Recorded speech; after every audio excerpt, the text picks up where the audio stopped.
And also, if you people have good internet connection, feel free to turn on your video. Feels more interactive and lively. Whoever has good broadband connection, sir, I don't have any worry about losing my data. There's sufficient data, sufficient bandwidth. Please come forward and turn on your video.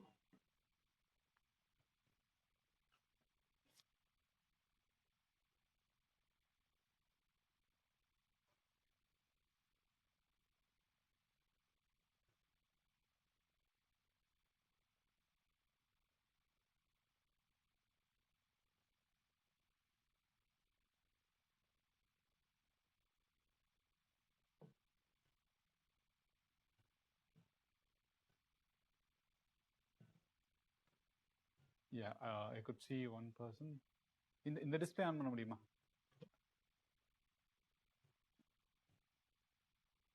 Yeah, hello. So we'll start with mission Hira. That's next.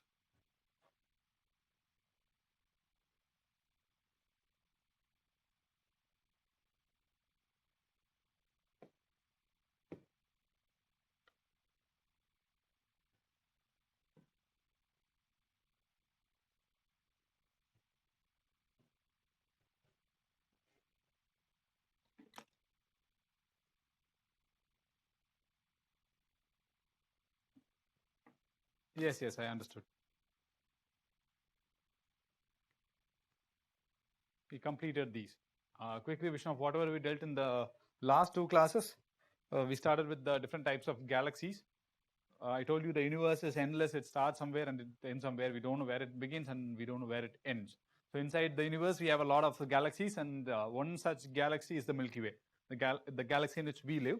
And we were talking about different arms of the Milky Way, and I told the sun is present in a minor arm.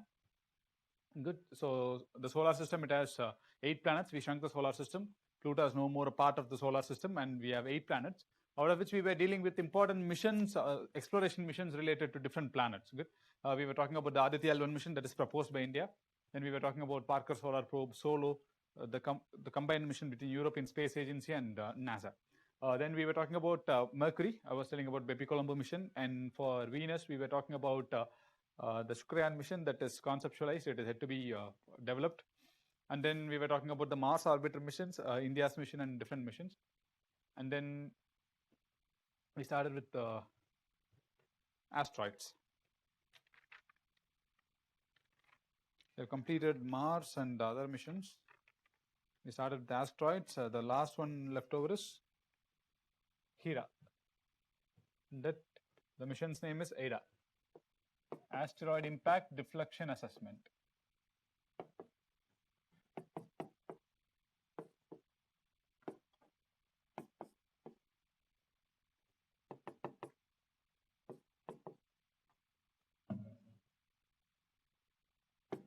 But this is like a Hollywood movie type of mission, because we have seen many movies where asteroid comes to Earth and then we send some missiles and then destroy it. Good.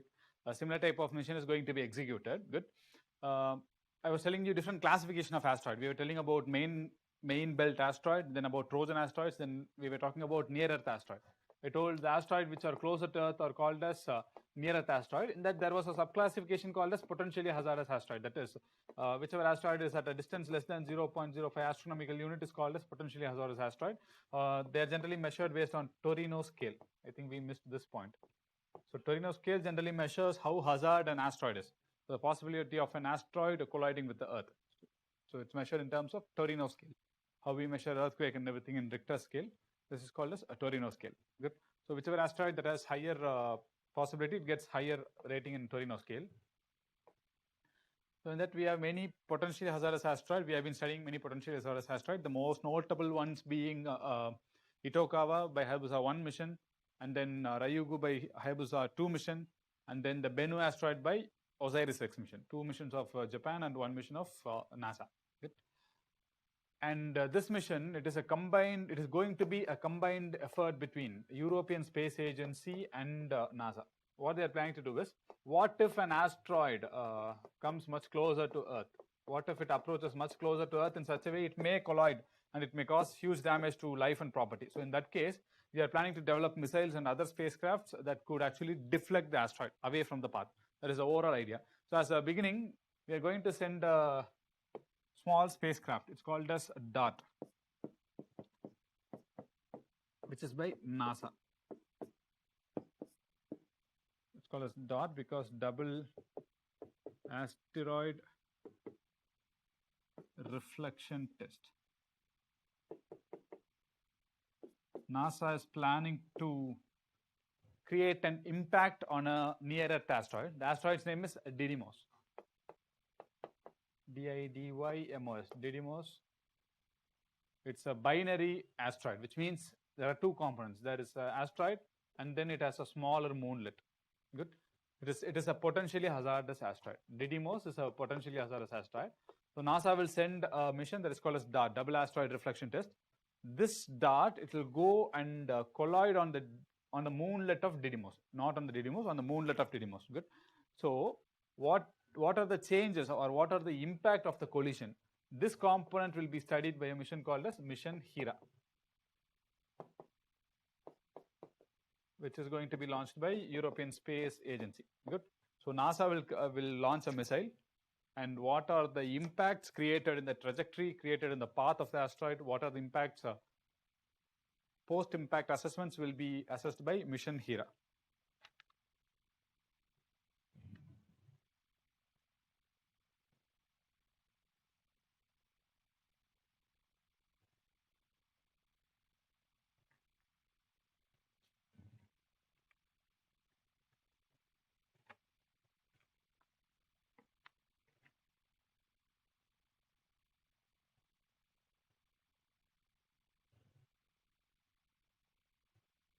Good.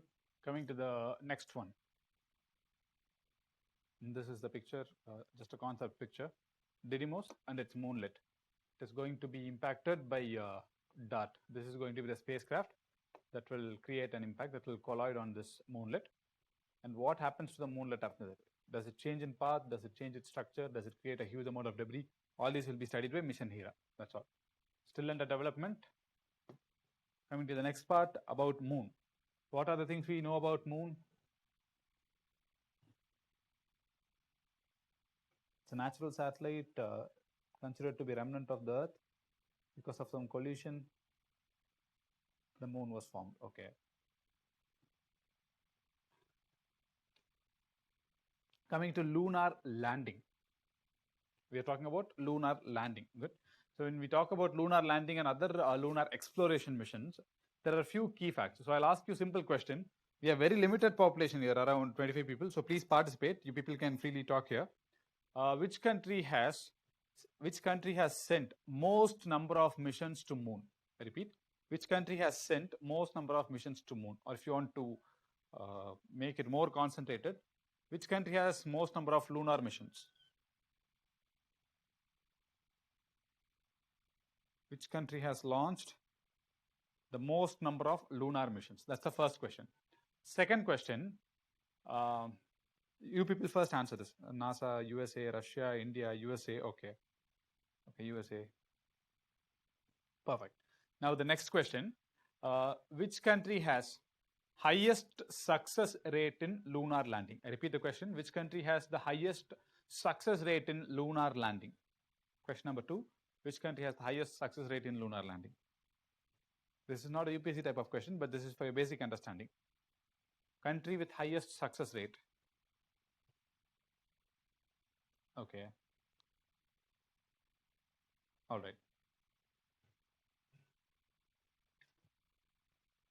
Now the third question, what are the countries that has attempted to land on moon? Take your time, type everything in a single answer. Don't type individual countries as an individual message. I won't know who's answering. So type all the countries together and send. What are the countries that has attempted to land on moon?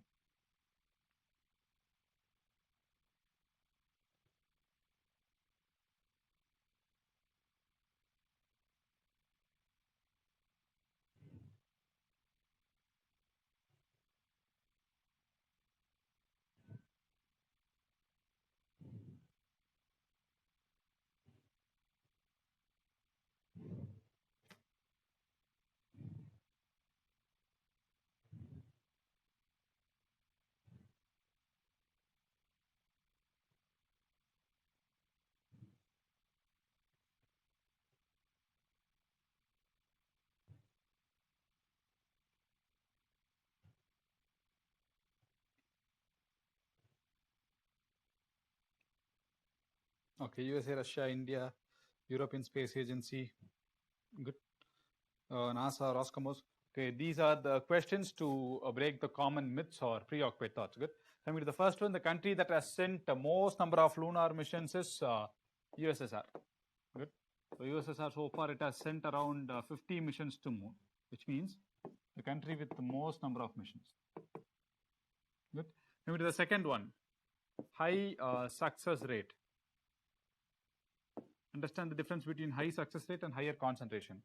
Higher success rate means it could be lesser number of missions, but the country that tastes more success is considered to be the one with most success rate.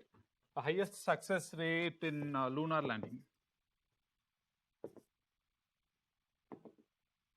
is by China. It has 100% success rate. So far, it has sent 3 landing probes, and all the 3 are successful. Good. Coming to the third question, what are the countries that has attempted to land on moon? Instead of countries, we can even write the space agencies. Country-wise, see USSR, obvious most number of missions. USA, definitely they have sent man to moon. And then comes China, I told you, highest success rate. So other than these 3, good. Ignore France, UK and everything. There are only 2 more countries. The fourth one is India. And the fifth one is Israel. So all these are list of attempted landings. I didn't say all these countries succeeded. We are talking about list of attempts made to land on moon. Good. So the person who answered here as India, Russia, Germany, France, Japan, understand we are talking about lander missions. A lander or a rover should land on surface. We are not talking about orbiters. We are not talking about payloads that's being sent along with USA. So exclusively, if ISRO prepares a spacecraft and ISRO launches the spacecraft to the moon, then it's considered to be the lunar mission. Clear? Okay. So 3 key points. Take a look at this. This was a beautiful data set released by the Hindu during the Chandrayaan failure. Most number of missions, USSR. Highest success rate is China. Chang'e 3, Chang'e 4 is successful. Chang'e 5 recently became successful before 2 months, which means it has highest success rate. Other than that, we have Israel and then India. So only 5 countries have attempted to land on moon. The highest success rate goes to China.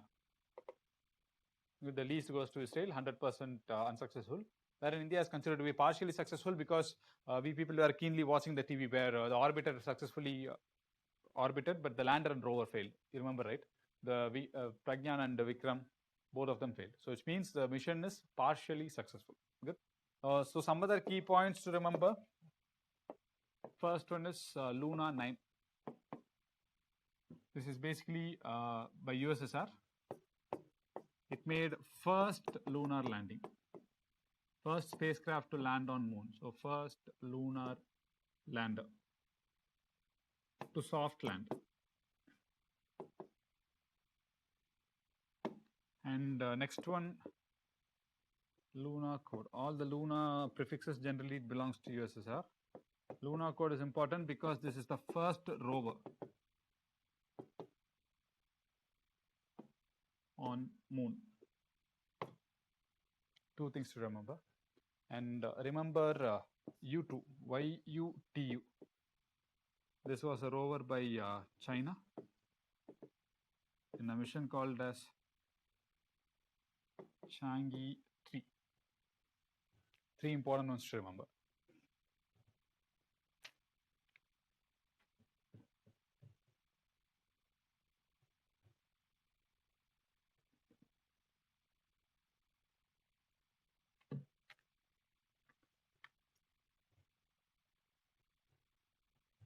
Good. Coming to the next one. With respect to important missions, we'll start with Chandrayaan 1. So India's first lunar mission. The key finding of Chandrayaan mission, if there is somewhere they ask what are the key findings of Chandrayaan mission, remember Chandrayaan discovered water on lunar surface. It discovered molecules of water present on lunar surface. That's the main discovery made by Chandrayaan.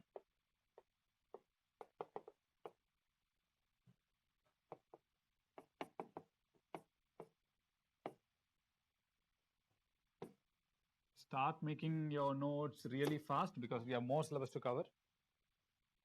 We have definitely speed up classes. The first two are introduction and just the beginning phases. We have to kind of speed up the classes. Coming to Chandrayaan, it has two components. The first one being an orbiter. This was a huge success. And this encourages to launch one more lunar mission, that is Chandrayaan 2. Good. Other than that, we had something called as a moon impact probe.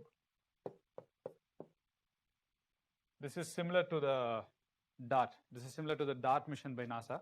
Basically, we created a missile-like thing, a spacecraft.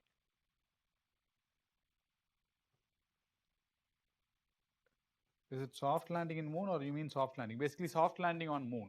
Planned and controlled descent on moon. That's called a soft landing on moon. Now coming to the moon impact probe, basically it was launched to the South Pole. So imagine this is the moon and the most common landings will be in northwestern region because it's closer to Earth. Imagine if this is the Earth and moon is somewhere here, we'll be launching it and it's easy to land in the northwestern part of the moon, wherein we sent a probe, the moon impact probe. It crash landed on South Pole of the moon. It crash landed on the South Pole and it created an impact. It created a depression, which was later on studied by the orbiter. So basically, the orbiter wanted to study the surface and also it wanted to study what is present beneath it, what is present underneath. So to create a depression, the moon impact probe was sent. So this is the overall mission idea. It was doing remote sensing and it discovered polar ices.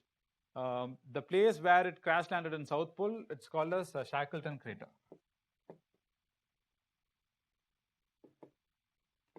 Because India has so far aimed only to 3 craters. One is Shackleton crater and there are 2 more crater names which we'll be reading in Chandrayaan 2. Good. And the point where inside the Shackleton crater where the moon impact probe created a depression, it is called as Jawahar Point. Not to be confused with Indra Point that is located in southern tip.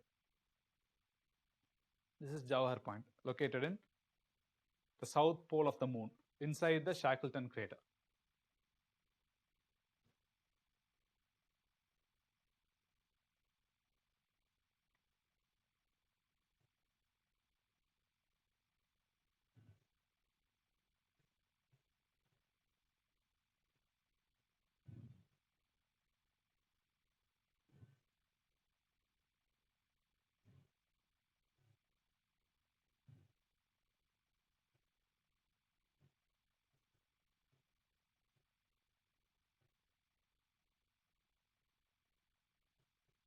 Good. Coming to the next one, India's second lunar mission, that is Chandrayaan 2. This is basically a comparison between the first mission and second mission. You don't try to take screenshot or anything because I'll be sending all these in a PDF form. You can read it later. I'll be sending short notes, don't worry. First one, this is related to Chandrayaan 1. It had an orbiter, it had 11 payloads, it discovered water. Fine. Coming to the next one, Chandrayaan 2 mission.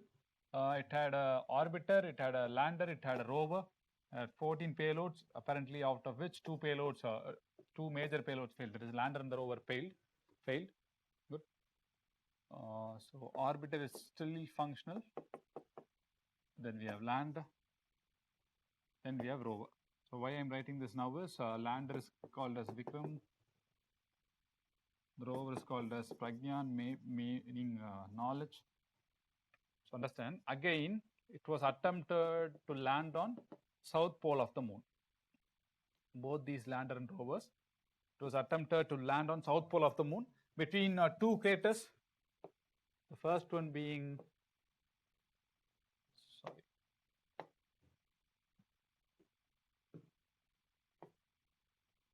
Manzinus C and Simpleus N.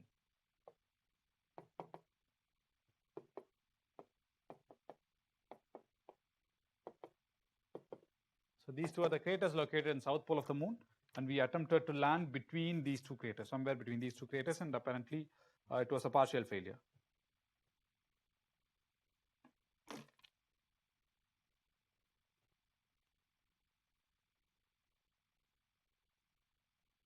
Now, we'll ask a question, is Chandrayaan still active? Is the orbiter still active?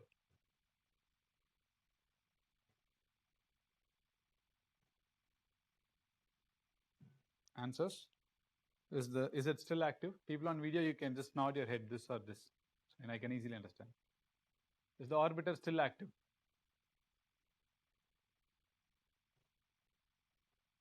Yes.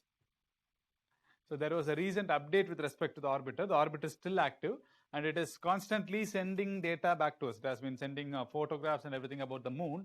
And most important part being, we released all the data in open source archive. So the system is called as Planetary Data System. Planetary Data System 4. This is the recent system adopted by the scientific community, PDS4. So what are the main application of this means? Imagine this is like an archive. So basically it is an archive created by the global scientific community.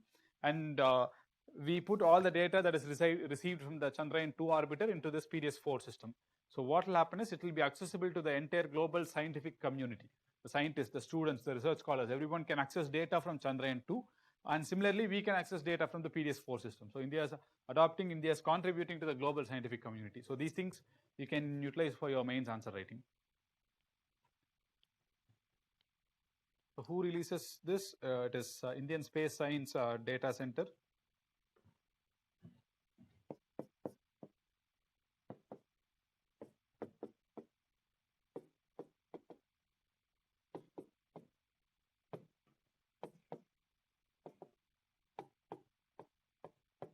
ISSDC, and they released it in a portal called as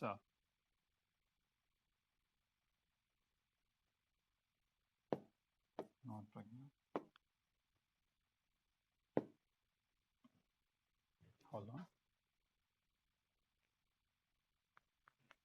This Pradhan portal. Sorry, not Pragyan.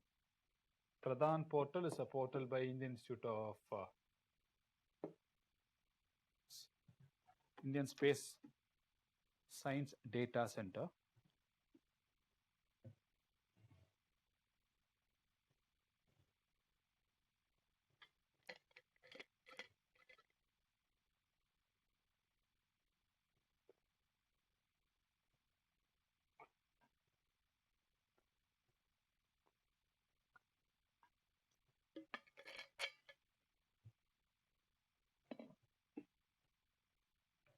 Good, coming to the next one. And a few more update about Chandrayaan-2. Don't write this. These are the payloads of Chandrayaan-2. Terrain mapping camera. You just have an idea when if there is any option, it will be useful for elimination strategy. You don't have to memorize the payloads. For example, Chandra Atmospheric Composition Explorer, it is different from Chandra X-ray Observatory. Chandra X-ray Observatory is by NASA, wherein CHASE, the Chandra Atmospheric Composition Explorer, is by India. So these confusing terms, it could be used to somewhere in the options. You can use it for elimination strategy. So just have an idea that these are payloads of Chandrayaan. Don't write it. I will send you through the Telegram. Good. Coming to the next one, the most recent update about Chandrayaan-2, we have named 2 craters based on the data and pictures received from Chandrayaan-2. We have named the 2 craters, the first one being Mitra crater. So it has been named as Mitra crater to honor the contributions of Mr. Sisir Kumar Mitra from West Bengal. He is a well-known radio physicist. And the most important contribution by him is a book named Upper Atmosphere. This is well known among the global scientific community. For anyone who wants to read about the ionosphere, this is like the Bible. They have to start from here. This is like their Lakshmikant, you can say. So this is where people start when they want to read about ionosphere. So since he has a global contribution in terms of books as well as other studies with respect to India, we named a crater called Mitra crater. And the second one being Sarabhai crater. Who is Sarabhai? The father of Indian space program. Understand Dr. Vikram Sarabhai?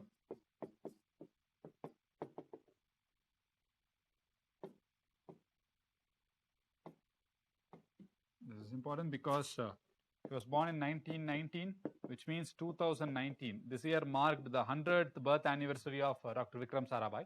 And for that, the government had a year-long celebration. Starting from 2019 till the 2020, we had a year-long celebration. Good. So as a part of year-long celebration, we honored his contribution by naming a crater as Sarabhai crater. So 2 things based on data received from Chandrayaan-2 mission.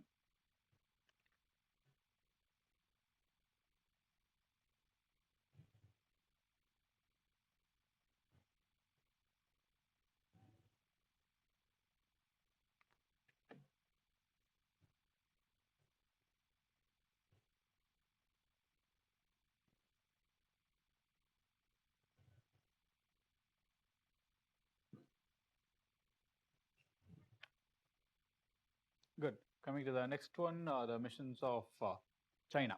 So this is Pragyan, Vikram, and the orbiter. Orbiter is still functional. Rest of the two things failed. I've taken infographics from newspapers. You can use it for reference. Later, when you receive it in the Telegram, you can use it for reference. Coming to the next one, Changi series. I told about three main Changi series. That is Changi 3 and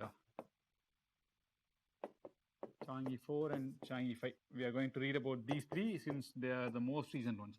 Coming to the Changi 3, this deployed China's first rover. It was called as U2. I told you in the beginning. So that is the main contribution made by Changi 3. Coming to the Changi 4 spacecraft, it had a significance because it landed on far side of the moon. Good. Changi 4, it landed on a crater called as Von Karman crater. Good. And most significant thing is it landed on far side of the moon.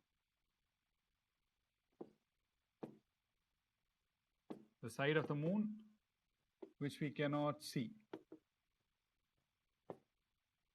Also understand, by the term far side of the moon, it means from Earth we see only nearly half of the moon. Good. Far side doesn't mean it is dark all the time. Good. When the far side gets good sunlight, we don't see it. You understand the principle, right? Basically, the revolution and rotation of the moon is in sync with Earth. So we see only first half of the moon. So if there is any question saying far side of the moon never receives sunlight, mark it as wrong. Far side of the moon receives sunlight, but at that time we won't be able to see the moon.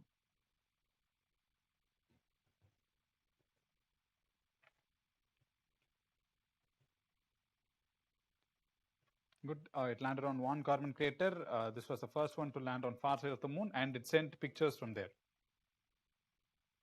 It was considered much significant. The main reason is if a spacecraft is going to land on the near side, it's easier. But if it has to go to the far side, it will be entirely blocked by the moon. The landing, it has to be automated completely. So once it goes away from our eyesight, we cannot control the rover till it establishes a relay connection, which means it was purely automated landing, which was achieved by China before 2 or 3 years. Good. So now the question is, if Earth is here, if moon is here, and let's say the Changi 4 is somewhere here on the far side. So how is it going to communicate with the Earth? So that should be one common question. Understand, China launched one more relay satellite that is called as QQO. The name is not necessary. There is one more relay satellite. This satellite, it will collect information from this side and it will be relayed back to China. So basically, when something is kept on far side of the moon, we need a relay satellite.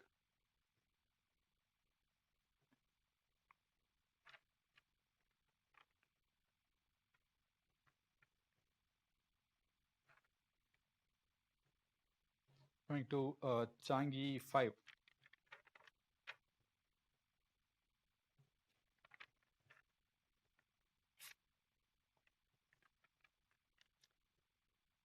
The most significant achievement of Changi 5 is it had a lander, okay, perfect, normal.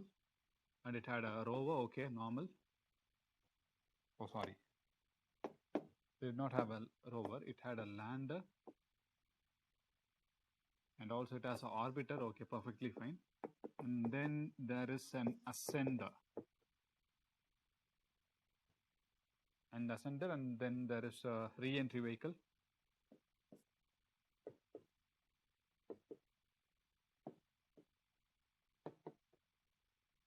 It has 4 components, and this is a peculiar one. Good. So I'll play a video. This was released by the Chinese National Space Agency. Good. This will be like glorifying China. Don't take the political part, take only the science part. Good. And understand it's a sample and return mission. Basically, it collected sample from the moon and it returned to Earth recently. after a span of 44 years. I'll tell you why. First one. This is the lander. Apparently, the top portion, this is ascender. This will just take off after some time. This lander, it has some drilling techniques. It could drill the lunar surface and it collects the sample.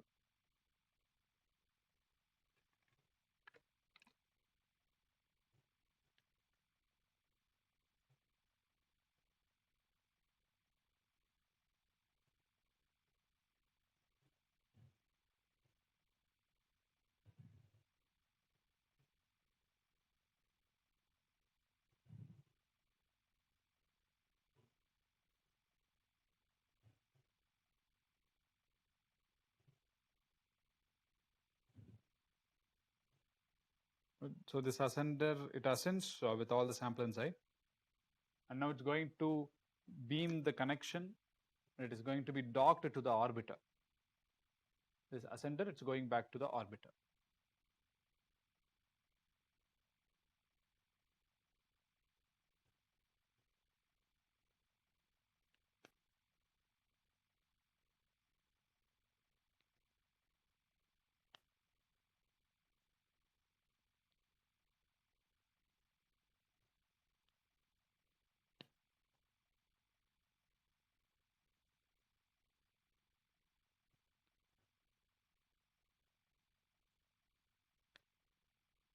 And it's going to be docked together.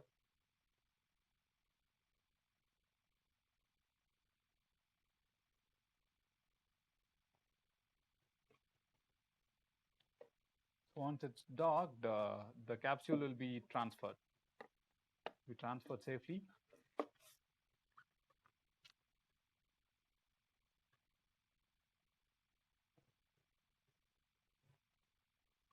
And now it is re-entry phase.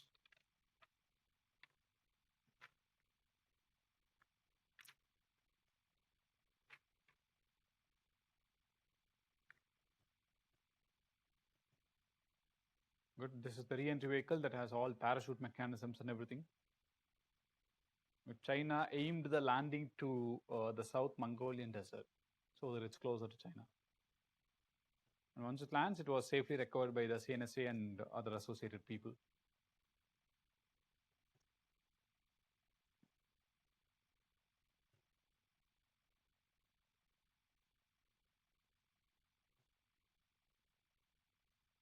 All right. So this is the overall concept. Now, why this is important? This is the capsule that returned from Earth, returned from Moon. Sorry. Why it is more significant is understand. So far, USA and USSR they've collected a lot of lunar samples. Right now, there are around 200 kilogram of samples from Moon that's being clearly studied. The first significance of this is it landed into a volcanic formation. The location is called as Mons Rumke. So it landed near a volcanic formation and collected samples from here. That's one thing. And second thing, generally these samples are not shared with China, even though the country is shared with other scientific communities. Since China's space exploration programs, defense programs, and everything is just closed, it has a closed media. People are not ready to share lunar samples, which is hard-earned. So China sends its own spacecraft and it collects lunar samples, which comes after 44 years, because the last time lunar samples were returned to Earth was in a spacecraft called as Luna 24, which was by USSR. All of us were not born, I presume. This was in 1976. And after 44 years, in 2020, Chang'e 5 collected lunar samples.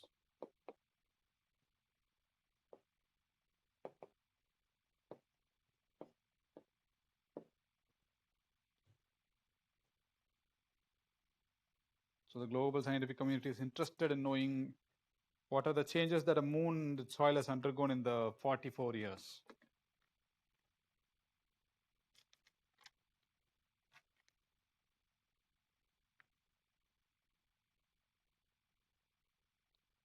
Good, clear. Can we go to the next one?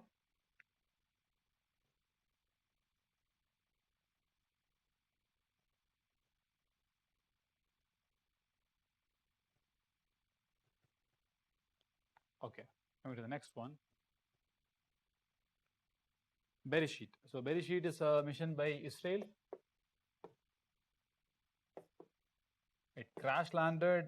It's an unsuccessful mission, but it's significant in few aspects. The first thing is it created a lunar library. It attempted to create a lunar library. So what is a lunar library? Basically, 30 million pages of the human civilization, language, history, literature, everything printed in two formats, basically. The first one being an analog format, which is a minimized page. You guys remember the Zoom Xerox we used to take whenever we were in colleges? So a similar one. Basically, mini size of printed pages. Good. That's an analog library, and then the digital library, which uses a nickel disk.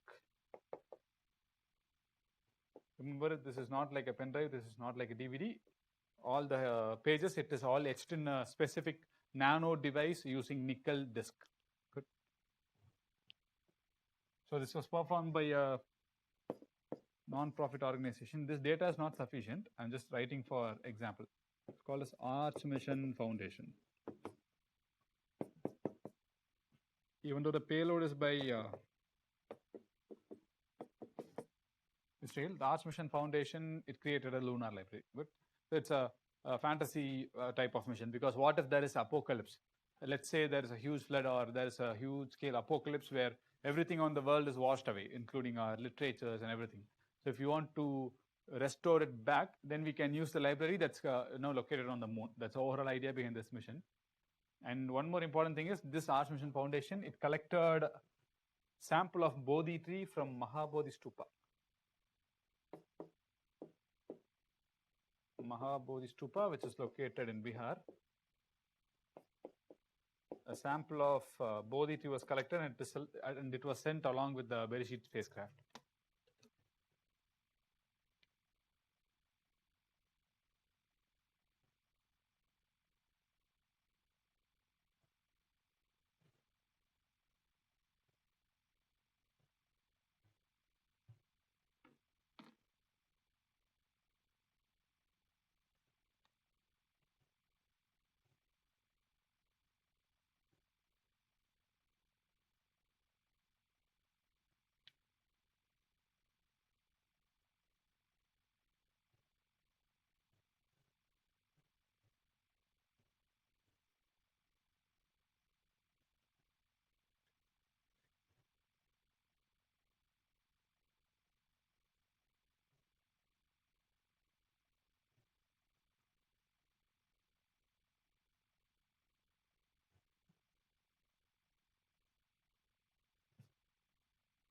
Good.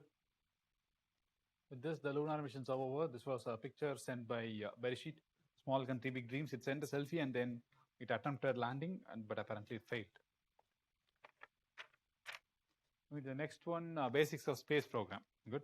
So there are few terms which we often confuse. The first one being the difference between a rocket and a launch vehicle and a payload. These are some of the common terms which we confuse. Good. For that, I have put some basic definition. You can write it really, really fast. Don't write with all proper grammar. Just write the key points. The first one being rocket. So imagine it this way. You're in a car. You're going somewhere. Good. In that case, the car's engine is the rocket, which means rocket is just the engine. Good. So you people are sitting inside. You're traveling to some location. In that case, you people are the payload. Whoever is sitting inside the car, they are the payloads. It could be a man. It could be a woman. It could be a luggage, it could be a puppy, it could be anything. So anything that is transported using the overall vehicle, it's called as payload. Good. And the next one being spacecraft. So there is a difference between spacecraft and launch vehicle. So spacecraft, it's basically a machine. Machine means it could be orbiter, it could be a lander, it could be anything. Basically, it's a machine that could operate outside Earth's atmosphere. So I told the first thing, I told you to imagine a car.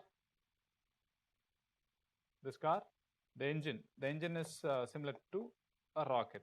So because it just uses fuel and it propels a thing in a forward direction. Good. That is called a rocket.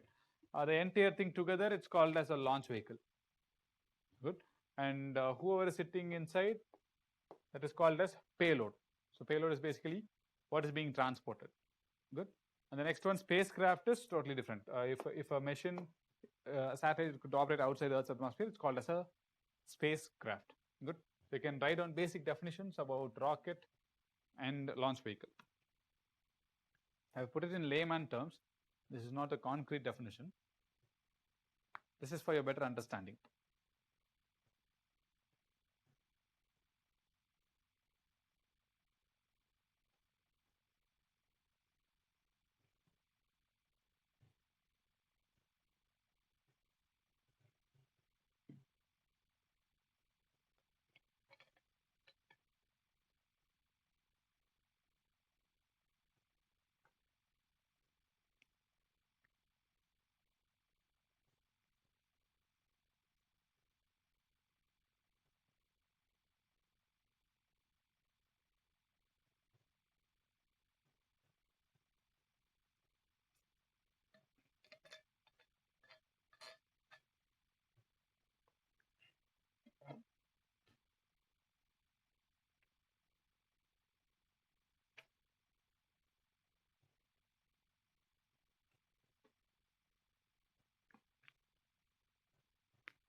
Good. The working principle is Newton's third law, I told you.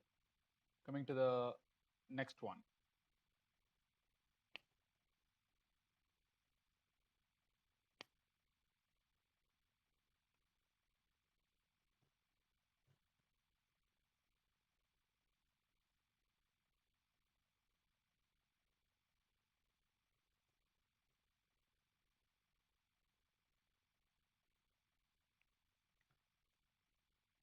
Yes, this is the most recent launch vehicle of India. In this case, say anything that launched into the orbit, in this case, it will have multiple fuel compartments. We'll call it as different stages. We call it as stage 1, stage 2, stage 3, upper stage. So we classify it into different stages depending on the type of fuel and depending on the compartment. That's the first thing. But when we talk about stages in the rocket, it means different fuel compartments and different engines. Good, that's the first thing. Second thing, there are multiple rockets inside because here the engine will be different, here the engine will be different, here the engine will be different. So each of them individually can be called as a rocket, which means an engine. Good. Next thing, this place is called as payload. So as I told you, the passenger, it could be a man or it could be a machine, whichever is going to be transported, it is called as payload. That's called as a payload. The launch capacity or the thing that is going to be launched using the spacecraft. Good. All together with the payload and the rocket, it is called as a launch vehicle. Basically, launch vehicle is a rocket plus fuel plus payload. You can say it this way to easily understand.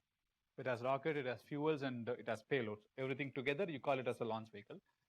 And at tip of the launch vehicle, if you are going to place a satellite, in that case, satellite is the payload. If you are going to place a missile, in that case, missile is the payload. If you are going to place an orbiter, lander, rover, and everything, though they are going to be the payloads. Good. Now coming to the point of spacecraft. Basically, it's a vehicle or a machine that could operate in outer space. It could operate outside the Earth's atmosphere.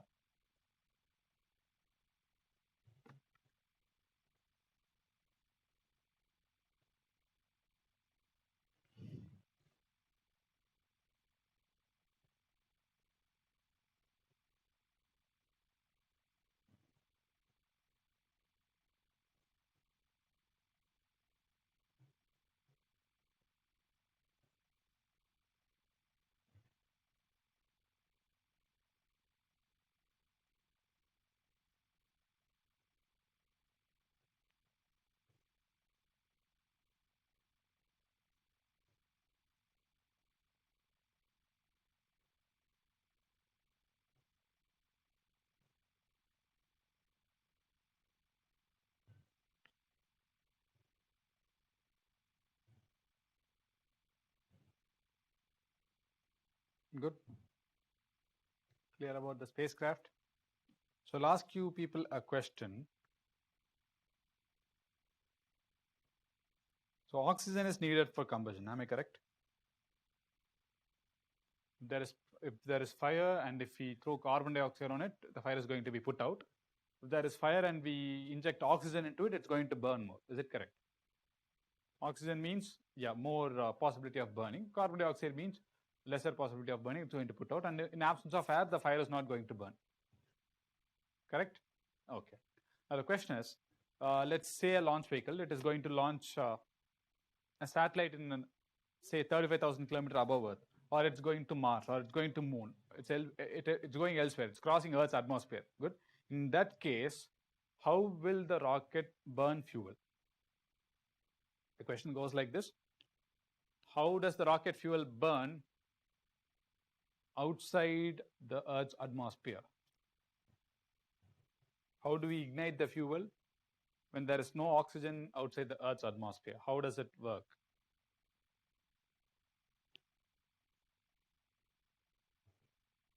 Any answer? Make random logical guesses. What could be? Okay, gravitational force. So we have, okay, Javagar says we have oxygen tank. Okay. Any other answers?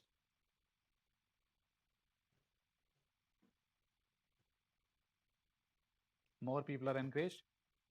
It carries its own oxygen. Okay. Rockets are separated within Earth. Okay. Good. So understand, rockets carry their own oxygen. That is the principle. Good.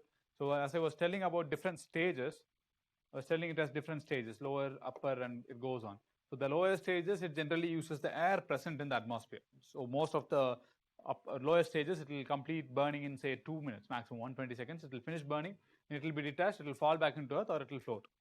Something will happen.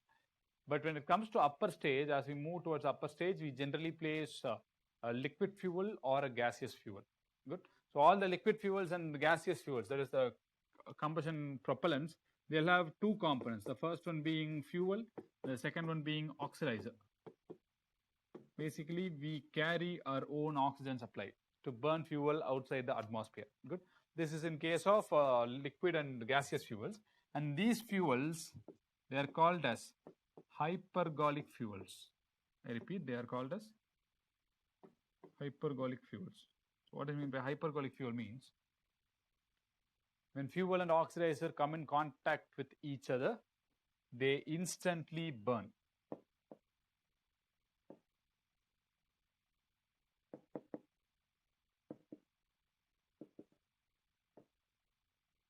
After coming in contact, I'm writing it shortly.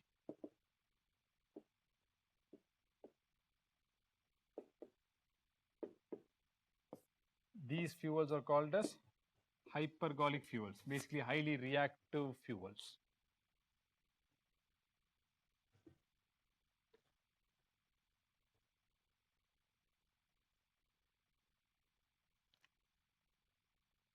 So chemical propellant, it could be a solid, it could be a liquid, or it could be a gas as given here.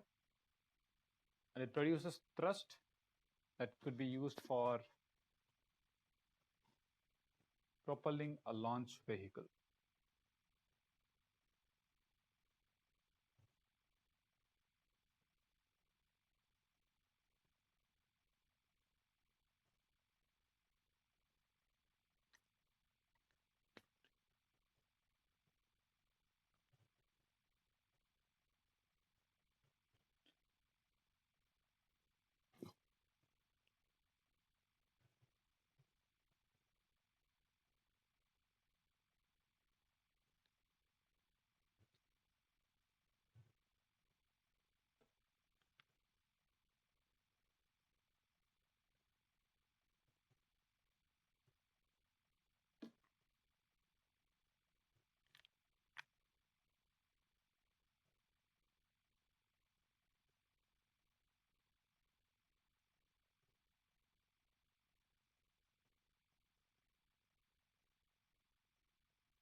Clear?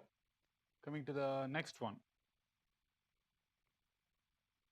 I have one more question to you people.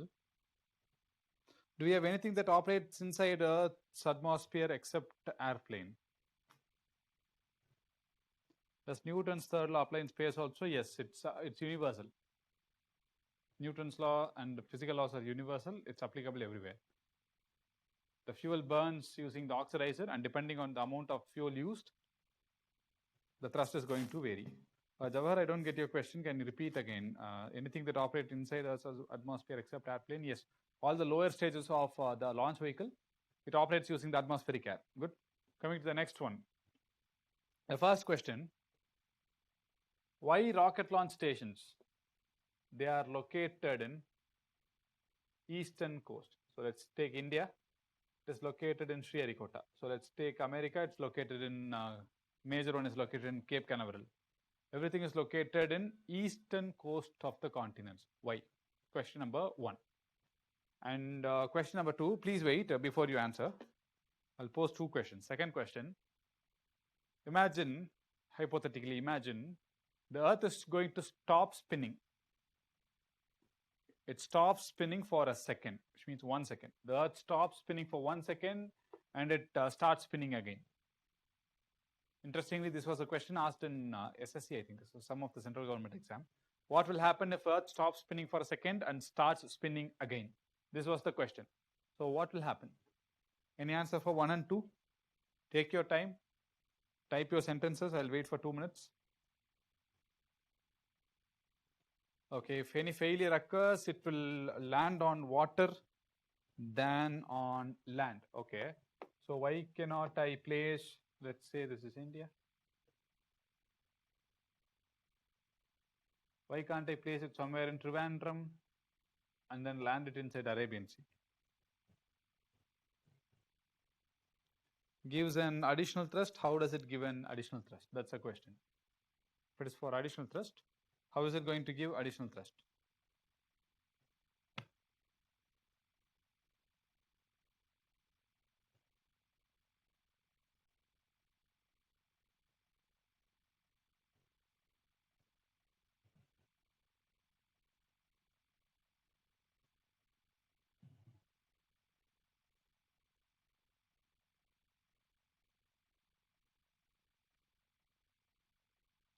Okay, wind direction can act as support. Sri Lakshmi, a reasonable answer. And then Archana says, proximity of ocean, minimal impact on population in case of failure. First stop spinning again, centrifugal force will be high. Okay, jet streams will help rotation of Earth. So placed on east. Okay. Jawahar, precisely, yeah. Okay, so understand, when we talk about Earth, I'll answer these 2 questions. First one, when we talk about Earth, and when we talk about Earth rotation, we know that Earth rotates from west to east. This is north, this is east, this is west, and this is south. So Earth rotates from west to east. So is it common for all the planets? No. Remember, we have Sun. And what is emitted from Sun? Ultraviolet rays. So Sun, Uranus, Venus, they rotate from east to west. They have peculiar characteristic. They spin in opposite direction. That is basically clockwise direction. Good. But when we talk about Earth, it spins from west to east. That is, it spins in anti-clockwise direction. When we imagine the Earth spinning in movies and everywhere, we don't consider the atmosphere. So understand, Earth is spinning. So along with the Earth, the atmosphere is also spinning. Good. So the average rate of rotation of Earth is somewhere on an average 1000 miles per hour, or you can say 1600 kilometer per hour on an average. Good. So if Earth is spinning, the atmosphere is also spinning at the same rate. So in that case, imagine the Earth stops. What will happen? The atmosphere will be still spinning. So basically, we will have a wind, a strong wind that gushes at 1600 kilometers per hour for a second. So what will happen? Imagine, you know, the cyclones for 160 or 180 kilometers, all the trees being uprooted, buildings being damaged.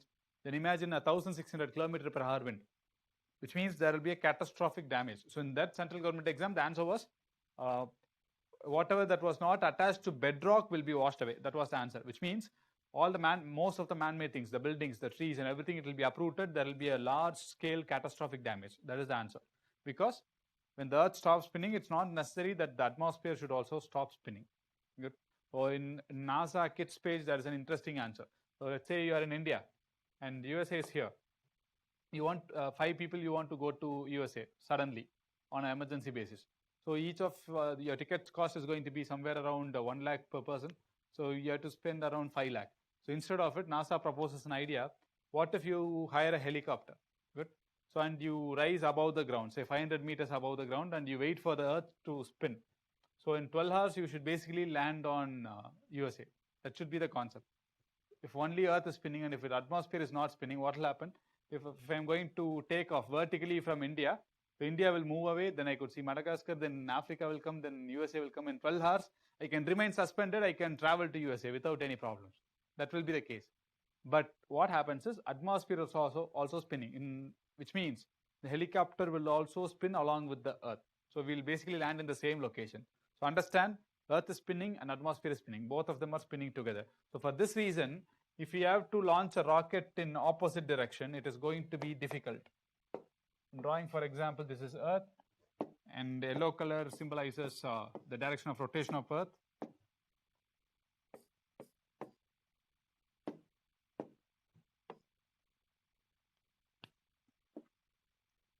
And green is for direction of atmospheric spin. Good. Now imagine India is here. You are launching a rocket from Sriharikota and you are tilting it towards your east. What will happen when the rocket is tilted towards the east? Basically, earth is spinning and the atmospheric circulation, it will assist the rocket. It will assist the space launch vehicle. So effectively, we can save fuel. Now imagine if I place it somewhere in Trivandrum, if I'm going to, or somewhere near Bangalore or somewhere, and if I'm going to launch in opposite direction, which means I have to face opposing wind, which is going to consume more fuel and which is going to be more inaccurate. So for this reason, it is generally kept on the eastern side and the rocket is tilted towards the east, so that if any parts fail, or even if when the parts are jettisoned, they will land safely inside the sea. Good. In case of failures, it won't land on a landmass. It won't cause damage to the property or lives. It will land safely into the sea. In that case, why we are not placing in the west side means we want to tilt the rocket only in eastern direction. It's not advisable to tilt the launch vehicle towards the west. So for this reason, eastern coast is the most preferred launch location. Good. Why we cannot experience Earth rotation? Because the atmosphere is also spinning. That is the reason. The Earth is spinning fast. Along with that, the atmosphere is also spinning. So which means both of us are in sync. And compared to the size of the Earth, the rotation speed is comparatively lesser. We won't experience it. Good.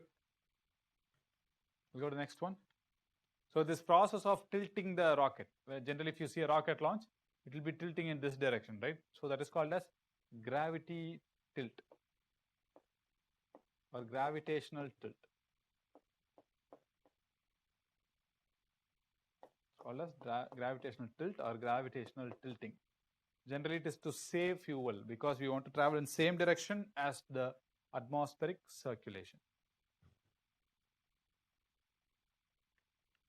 Good.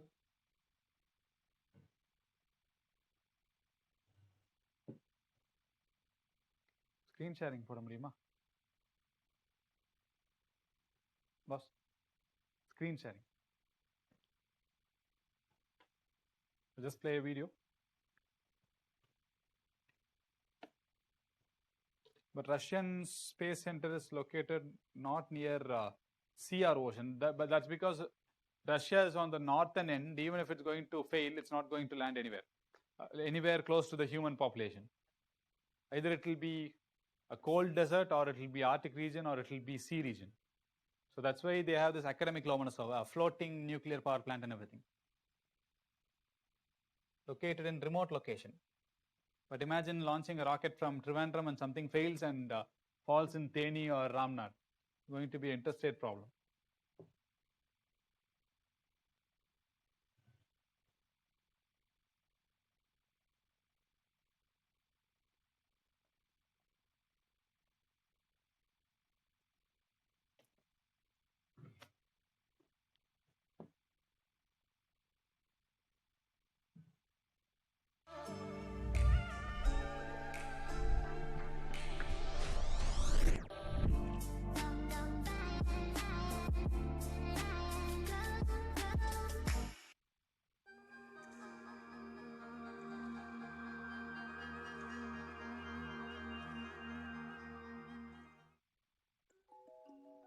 On December 18, 1958, America launched a rocket that broadcasted a Christmas message from space. The message was recorded by Dwight D. Eisenhower, who was the President of the United States at the time. The mission was considered a great success, as it launched the first ever communications satellite into orbit and laid the foundation for what is now an essential multi-billion-dollar industry today. The communication satellite used to broadcast the Christmas message came to be known as the Talking Atlas, as it was launched aboard an Atlas rocket. A rocket is exactly what you think it is: a long, thin, metallic cylinder with a pointed nose that shoots up from the ground, leaving a gigantic cloud of smoke in its wake. However, there is more to it than that. There are a number of other things that make a rocket both functional and useful. The word rocket can mean different things in different contexts. Simply put, a rocket is a spacecraft, missile, aircraft, or other vehicle that obtains thrust from a rocket engine. From the outside, the frame of a rocket is very similar to that of an airplane. It's made of various light but very strong materials, like aluminum and titanium. The skin of the rocket is covered with a thermal protection system that protects the rocket from extreme heat caused by air friction and helps maintain cold temperatures that are needed for certain fuels and oxidizers within the rocket. The body of a rocket is composed of different sections, all of which are housed within the frame of the rocket. The first component is the payload system of the rocket. For the uninitiated, the payload is the rocket's carrying capacity. The payload depends on the type of mission the rocket is being used for. It can consist of cargo, a satellite, a space probe, and even a spacecraft carrying humans. So, if you want to send humans to space, the payload of your rocket will contain a spacecraft, whereas if you're using the rocket as a weapon, then the payload would consist of a missile. Next is the guidance system, the system which ensures that the rocket stays on its intended trajectory and goes where it's supposed to go. The guidance system consists of onboard computers and sophisticated sensors, as well as radar and communication systems to maneuver the rocket while in flight. Last is the propulsion system. A majority of the entire length of a modern rocket is actually made up of the propulsion system. As the name suggests, the propulsion system consists of the components that help launch the rocket off the ground and subsequently propel the rocket in a given direction. So how is this huge, enormously heavy cylindrical metallic tube shot into space?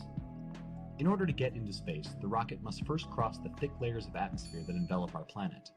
Since the atmosphere is thickest near the ground, the rocket has to go extremely fast in order to get past this part of the atmosphere.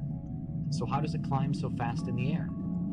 The answer to this question lies in one of the most popular physical laws of the universe, Newton's third law of motion. According to the third law, every action has an equal and opposite reaction. In our case, we have a rocket that we want to launch into space. How does the third law help us? This law tells us that if we can get the rocket to push against the ground with an enormous amount of force, then the ground will respond by pushing the rocket upwards with an equivalent amount of force. That's where the rocket engine comes into play. A rocket engine works by burning either a liquid or solid fuel in the presence of an oxidizer. When the combustion reaction occurs, it throws out a great deal of mass as a byproduct of the reaction. These byproducts are released at great speed through the bell-shaped nozzles that you see at the bottom of rockets. Since the rocket pushes the exhaust down, the exhaust responds by pushing the rocket up at great speeds, which lifts the rocket off the launching pad and propels it upwards into space.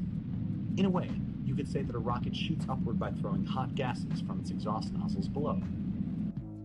If you have ever seen a rocket launch in person, or even seen a rocket launch video on the internet beyond the liftoff phase, you may have noticed that a rocket doesn't maintain a straight trajectory all the way up. It lifts off perfectly vertically, but at around the 1-minute mark of the flight, it starts turning and going laterally. That is a flight maneuver known as the gravity turn. It's a trajectory optimization technique that's always employed while launching rockets because it offers two benefits. First, it uses gravity to steer the rocket onto its desired trajectory, which helps to save rocket fuel. Second, it helps to minimize aerodynamic stress on the launch vehicle. If a rocket continued going up without tilting at all, it would reach a point where it would run out of fuel. That's why it tilts slightly after lifting off straight up, thanks to the exhaust nozzles of the rocket, which can be swiveled from side to side in order to alter the direction of the thrust. Once a rocket lifts off, parts of it are sequentially separated or jettisoned at predefined intervals. For instance, If a spacecraft is being launched with a rocket, then its rocket boosters are separated first, followed by the external tank. These separated parts blast off from the spacecraft and splash down in the Atlantic Ocean, where they can be retrieved. The spacecraft then maneuvers on its own using its main engines to reach the desired orbit.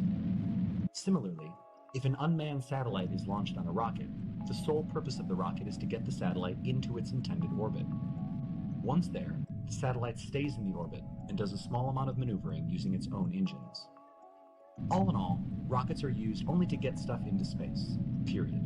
Once a rocket has done its job, it's separated, in parts, from the stuff that it carries, as it's no longer considered an operation requirement of the mission.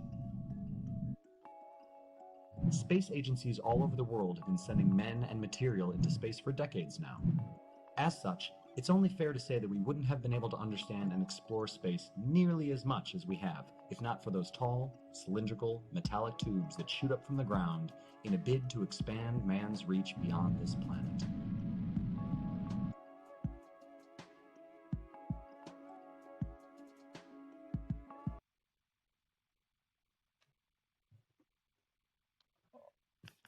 It's a pretty lengthy video. I hope you got the basics of rocket launches.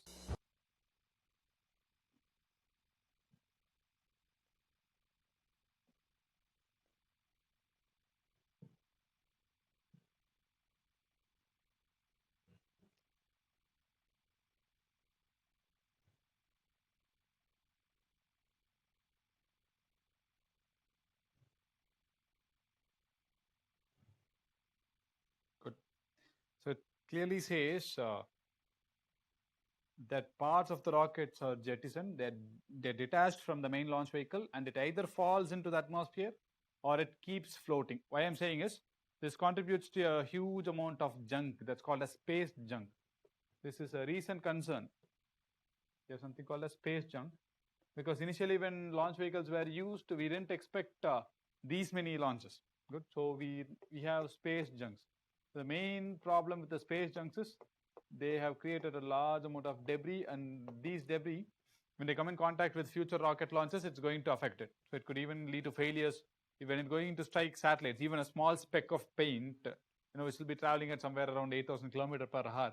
If it's going to strike on the satellite, the entire satellite is going to be damaged. For these reasons, we are really worried about the space junk. And recently, Canada and other countries, Japan and other countries, they are planning to collect the space junk from space. We'll talk about the missions later.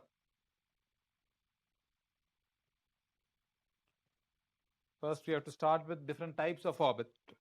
I think it's your break time, isn't it? We'll take a 5 or maximum 10 minutes break and then start it. Good.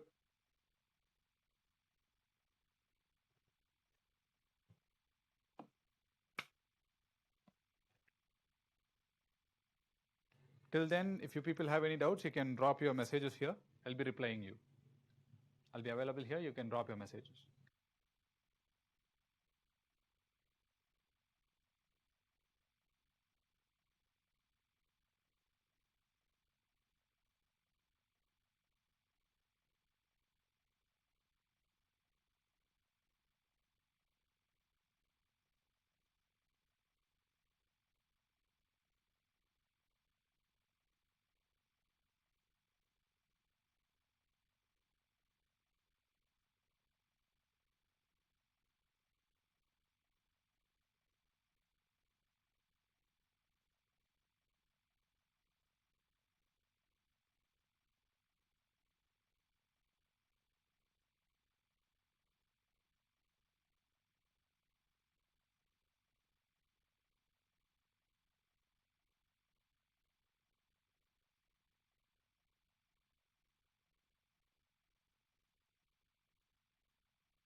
Okay, the question here is, sir, why Chandrayaan-2 was launched using GSLV as opposed to Chandrayaan-1 to PSLV?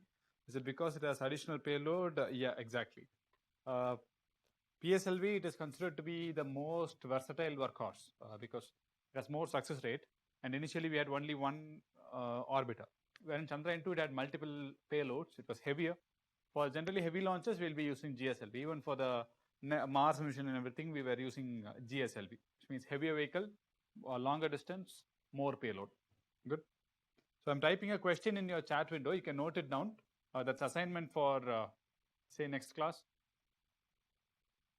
I'll give you a mains question. Write it for 150 words, say 100, 10 marks, 150 words. Good. You can send it to my email address. I'll be evaluating and sending you the replies. Good. If I'm getting more than 20 papers, this is what I usually tell to other batches. But in this case, it's impossible because only 25 people are present here.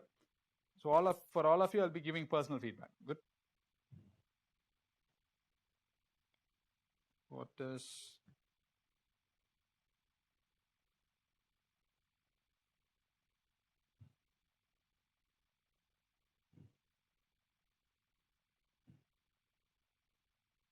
is India's indigenous navigation system and how will it benefit the nation? That is the question.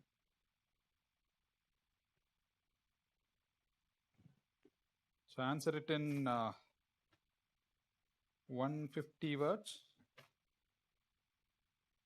It will be evaluated for 10 marks. Good. When you send the messages, please mention your batch. That's the email address. It's too lengthy to type. You can send it to this address.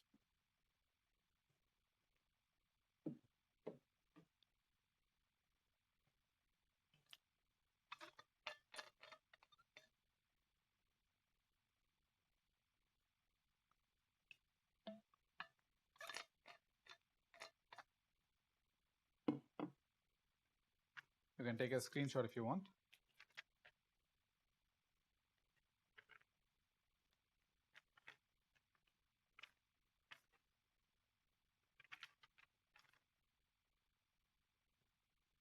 So we were talking about satellites. We were talking about how it is launched. Now, we can classify these satellites or the orbit in which they orbit into different types, depending on two characteristics. First one, the types of orbit based on altitude, the vertical distance from surface of Earth. Depending on the altitude, we can classify the orbits into three types, namely low Earth orbit. I'll be explaining all these individually. You can note it as a index, basic flowchart. Then we have middle Earth orbit, then we have high Earth orbit. So this is basically depending on altitude of the satellite or altitude of the orbit. Good. Coming to the next one, based on orientation or depending on the alignment. Depending on the alignment of the satellite with respect to the Earth, we can classify it as polar orbit.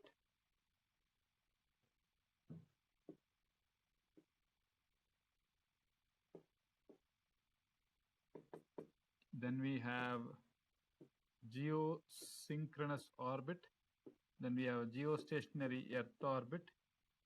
And then we have geostationary transfer orbit. So inside this polar orbit, we have a subclassification called as sun-synchronous polar orbit. So I'll be explaining these individually. Don't worry. You can write down the abbreviated form for now.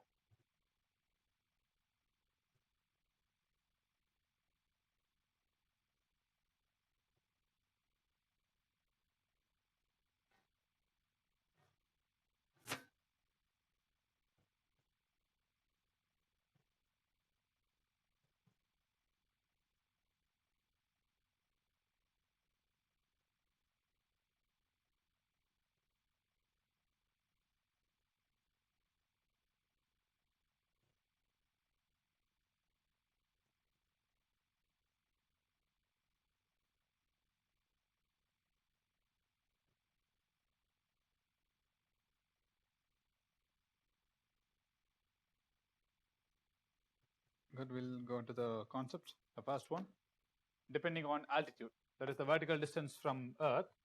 The vertical distance from Earth, we are going to classify satellite into different orbits, that is low Earth orbit, middle Earth orbit, and high Earth orbit. So first, I'll tell you the concept. It is simple. Let's say you want to take a photograph. A car is parked on the ground floor, and you want to take a good and high resolution photograph of that car. Good, you live in an apartment building. Which one will you prefer? Will you take the photograph from the first floor, or from the third floor, or from the seventh floor? Which is most preferred for taking a high resolution photograph? Obviously, it is the first floor, because the object will be closer and you can take high resolution picture. Similarly, all the Earth observation satellites, that is anything that wants to do some remote sensing, anything that wants to take high resolution pictures, which includes all your Google Maps and everything, they'll be using low Earth orbit, which means the orbit is located between 180 kilometer up to 2000 kilometer from the surface of Earth. So the main purpose being Earth observation satellites.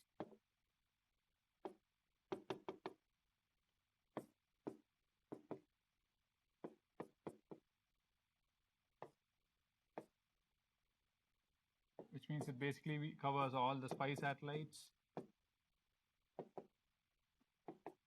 or any satellites that provides high resolution images.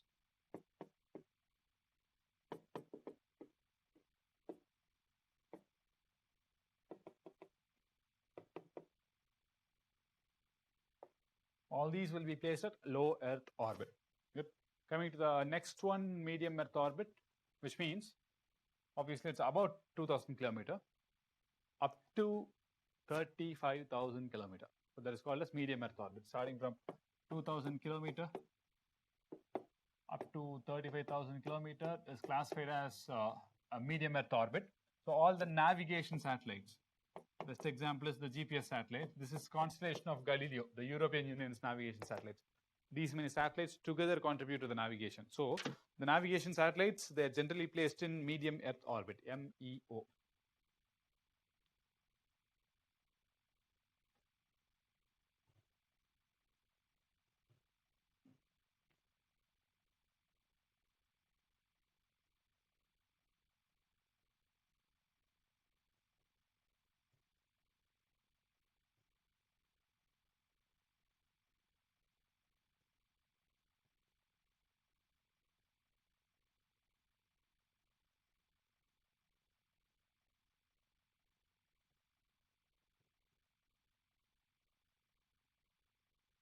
Good. I mean, the next one, high Earth orbit, which is basically above 35,500 kilometer.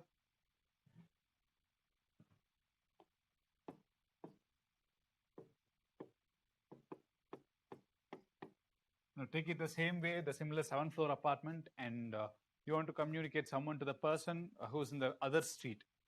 So you want to communicate it, which means you need a much bird's eye view. You have to go to the top. So similarly, all the communication satellites are placed at high Earth orbit so that more area is covered. First one, communication, and generally all the weather monitoring.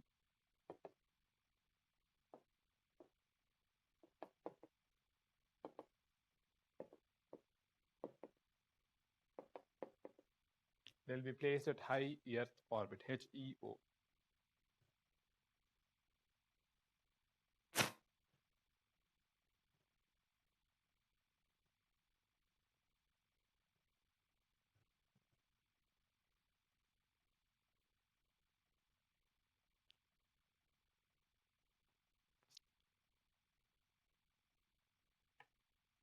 Coming to the next one, based on orientation. Good. So generally, when we imagine satellite spinning and orbiting around the Earth, how do we imagine? Generally, it orbits in this direction. So west to east or east to west, we imagine it this direction. But understand, more number of satellites orbit from north to south. Good. So these satellites are called as polar satellites. Anything that travels from North Pole to South Pole, anything that travels or orbits around the Earth in a vertical direction is called as polar orbit. Understand, polar orbit is not necessarily just a straight line, just passing from poles to poles. Anything that travels from north to south, and it can offset up to 20 to 30 degree from the poles. So all these are considered to be polar orbits. I'll repeat once again. First one, it travels from north to south. First one. And second one, it can offset up to 20 degree to 30 degree from pole. Even then it's counted as polar orbit. Good. And then there is a special case of polar orbit that is called as sun synchronous orbit or sun synchronous polar orbit. Good. Imagine it this way. If it is not going to offset, if the satellite is not going to offset from the pole and is going to cover only this area, basically it is going to cover only the area illuminated by sun. I repeat, it is going to cover the area illuminated by sun, or it is going to cover only the brighter side of the earth, then you call it as sun synchronous polar orbit. Basically, it crosses a particular location in the same time.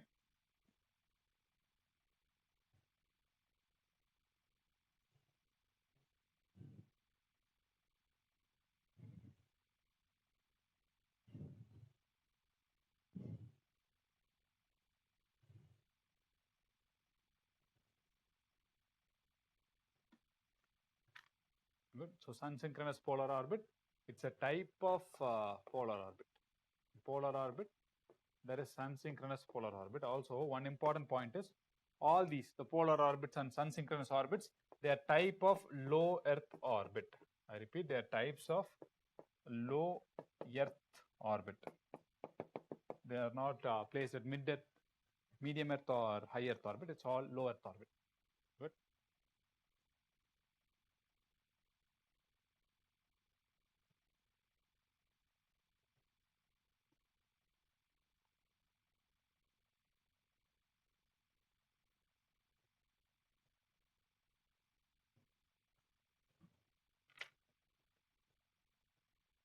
SSO, yeah, I can repeat. So basically, it covers only the illuminated parts. So take a look at this for the person who asked. This is a sun synchronous polar orbit. So it exactly cuts through the poles and it covers only the illuminated area. So you could see the satellite coming here. It's covering only the brighter part of the Earth, and it basically covers a particular region. It crosses a particular region at the same time every day. For example, if the satellite is going to cross Adayar by 10 a.m. every day, so every day it will come at the same time 10 a.m. because it's not going to be offset. It's exactly cutting the Earth. This is called a sun synchronous polar orbit, wherein normal polar orbits it could offset a little this way and that way, plus or minus 20 to 30 degree. Is it clear, SIA? A wise username. Is it clear for you?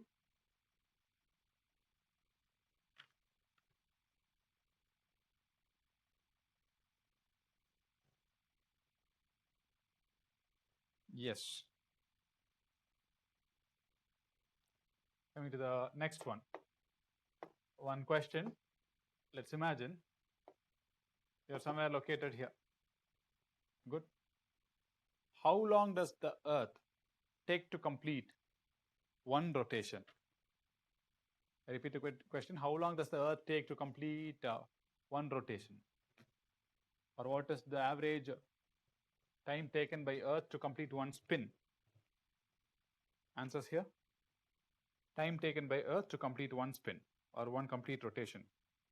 Yeah, a day, which means, yeah, basically 24 hours, or you can say 23 hours, 56 minutes more precisely. Good.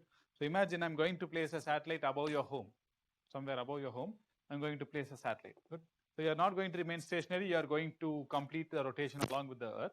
The satellite is going to travel with you. So those satellites are called as geosynchronous satellites. Satellites that are synchronized with Earth's rotation. The first one for geosynchronous satellite, point one is they orbit in same direction as rotation of Earth.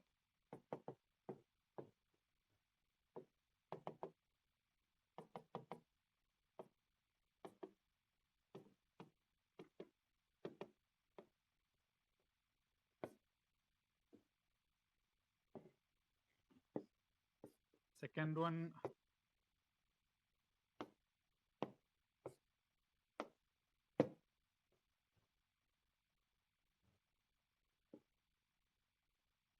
time period of the satellite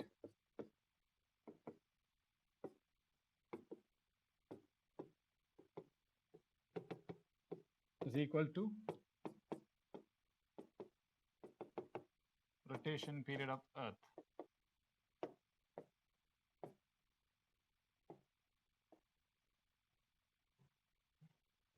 period of the satellite, it's going to be same as rotation period of the Earth. Two important aspects. For a better understanding, you can take a look at this animation. So a satellite placed just above South America. South America rotates every day, and the satellite also rotates or orbits every day, but it is synchronized. It's going to take 23 hours, 56 minutes to complete one rotation. So this is called as a geosynchronous orbit, and the satellite is called as a geosynchronous satellite. Newspapers, the word geosynchronous and geostationary orbits are interchangeably used, but they are wrong. Understand? Geostationary is different from geosynchronous. Good. So I told you the characteristics of geosynchronous. And inside geosynchronous orbit, we have a special case called as geostationary Earth orbit. So the principle goes like this. This is Earth, and if this is equator, if I'm going to place a satellite just above the equator, the satellite is going to orbit only above the equator, then it's called as geostationary Earth orbit. A satellite placed above the equator, generally at high Earth altitude, or generally around 35,000 kilometers above the equator, then it's called as geostationary Earth orbit, which is a special case of geosynchronous orbit. This also rotates in same direction. This also has time period of 24 hours. Everything is same as geosynchronous, but it's not tilted. It is placed just above the equator. In this case, the picture I showed you is actually a geostationary Earth orbit, because the Earth is inclined and the satellite is also inclined by 23.5 degree, placed above South America. Take a look at this. This is basically a geostationary Earth orbit, GEO. It is placed above the equator. Good. Wherein geosynchronous, it could offset. It could have angle of inclination.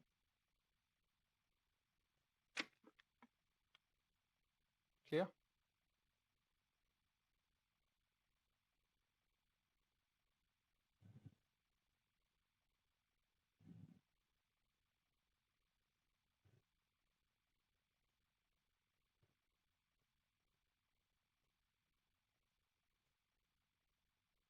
Coming to the next one, a special case called as geostationary transfer orbit. Good. So this is peculiar because understand, if this is Earth,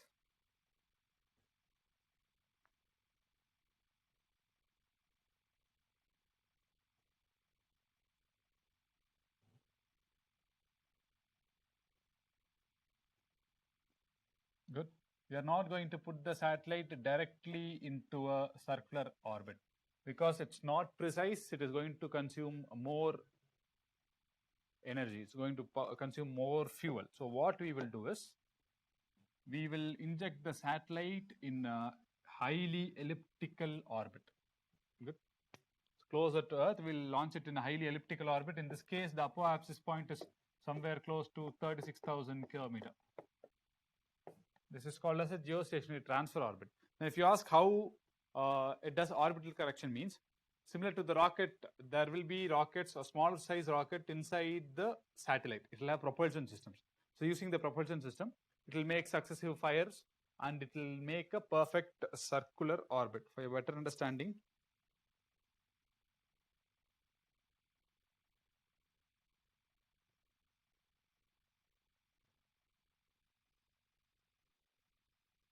this is a GTO. Good. The satellite will switch on its motor successively, and slowly it will start making a circular orbit over time. So this is called as a GTO, geostationary transfer orbit. So generally all the launch vehicles, they are advertised based on geostationary transfer orbit.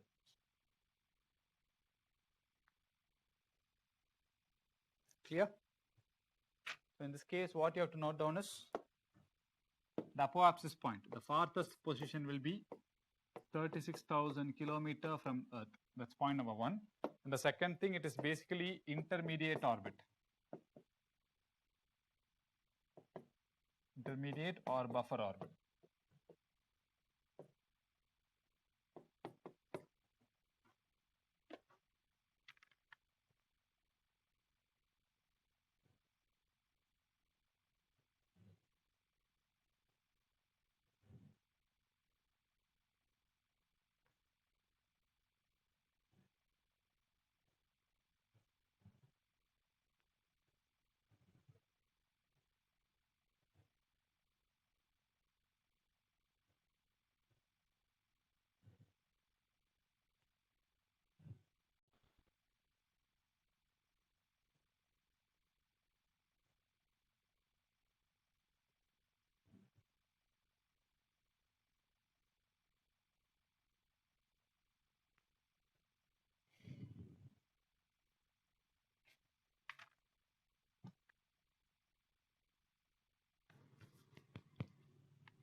Okay, we'll go to the next one. Last point once again, that buffer point. Yes, see, this is the actual intended orbit of the satellite. The satellite should actually go this way, but it is not efficient and it's not precise to launch it this way. So first we are putting it in a temporary buffer orbit. That orbit is called as geostationary transfer orbit. And then after that, the satellite will switch on its apogee motor, commonly called as apogee motor. It will have ion thrusters or fuel or different types of things. Using the motors, it will make successive corrections and ultimately it will attain this orbit. So this temporary orbit, this is called as geostationary transfer orbit. Is it clear? Clear now?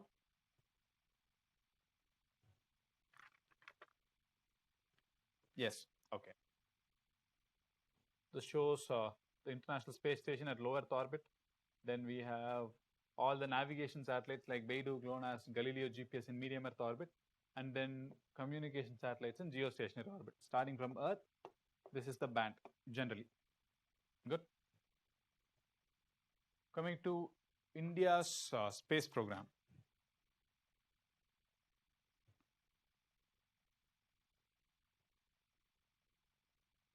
You have to be really fast in noting down this. Good. So India's space program, when did it start? I'll ask you a few questions. What was the first satellite launched by India? I repeat the question. What was the first satellite launched by India?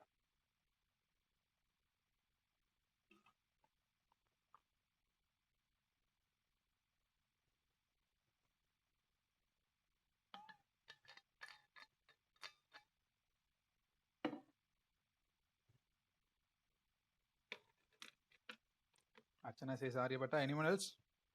The question was, what was the first satellite launched by India? Okay.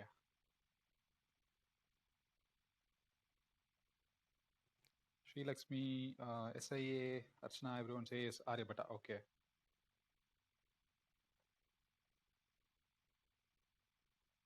So I'll give you a short introduction to how India's space program started. Good. Even in ISRO's Genesis page, this thing is mentioned. So back in 1960s, good. So Tokyo Olympics game was happening, and America had a satellite called as SINCOM-3. Good. America was making a revolutionary attempt to broadcast the Tokyo Olympics to Pacific region. Good. Back then, it was all recorded videos only. There was no live broadcast going on. For the first time, America attempted it using its own satellite. It's called a SINCOM-3. So then only the scientists in India and everyone and the global community started understanding the importance of having a satellite. So initially, people thought it's all going to be ground-based communication. Sky-based communication is going to be a long distance. But then they understood the revolution is on. It's slowly happening. It's going to develop rapidly.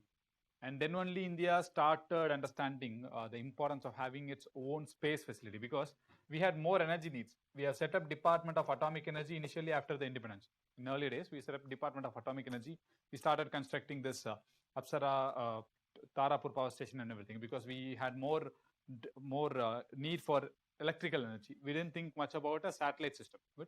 The Department of Atomic Energy was initially set up and it was functioning. And then when SINCOM-3 was communicating or broadcasting the Tokyo Olympics in 1962, good, under the leadership of Dr.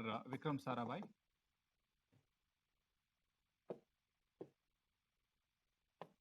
And the main contribution by the then Prime Minister, Mr. Jawaharlal Nehru. They approved setting up of something called as INCOSPAR, not ISRO, it's INCOSPAR. Initially, it was set up as INCOSPAR, Indian National Committee for Space Research. The expansion is not needed. Indian National Committee for Space Research. This was set up in 1962.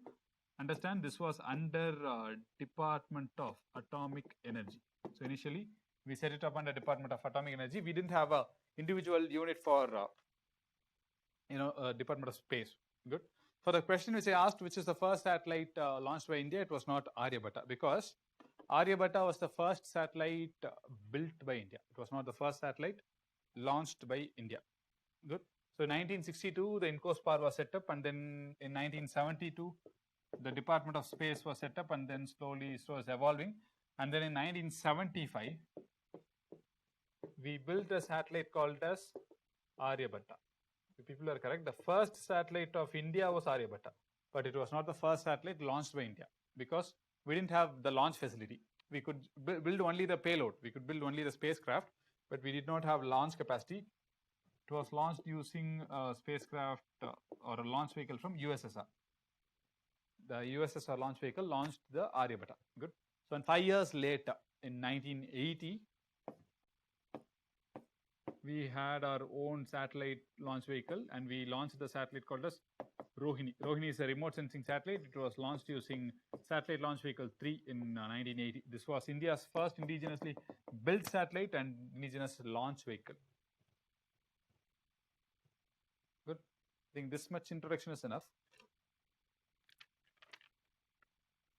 Coming to different space launch vehicles of India.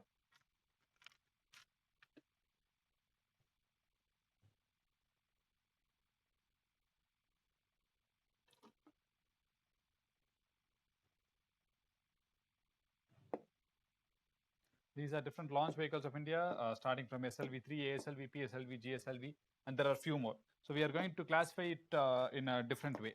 What I'm going to do is, first one, the launch vehicles.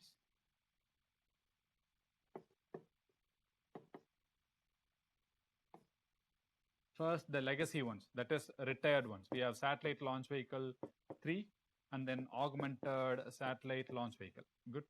And then presently operational ones being Polar Satellite Launch Vehicle.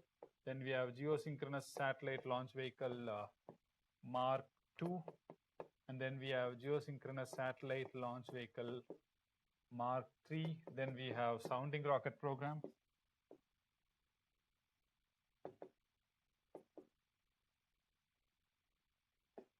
And under development, we have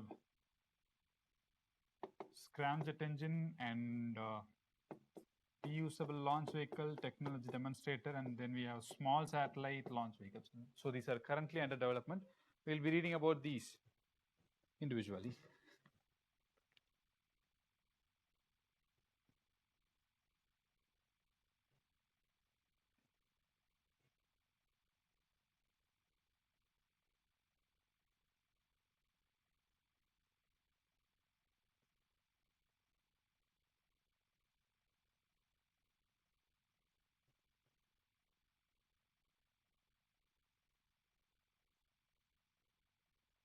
Is it clear? So we'll start with the first one. Also, when we talk about launch vehicles, sometimes we'll be telling them as liquid engines, sometimes we'll be calling them as solid engines. It means solid engine is an engine that uses solid fuel. Liquid engine is an engine that uses liquid fuel. And when I say something as a gas engine, it means it consumes gas. It produces energy using gas. That's the overall concept. Good. So starting with the first one, SLV.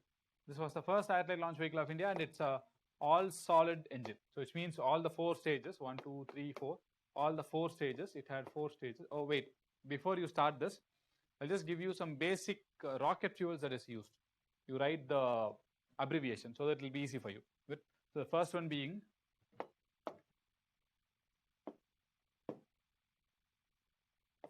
HTPB, which is hydroxyl terminated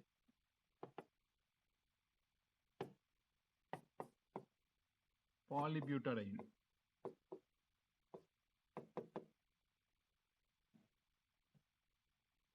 And this is a solid fuel.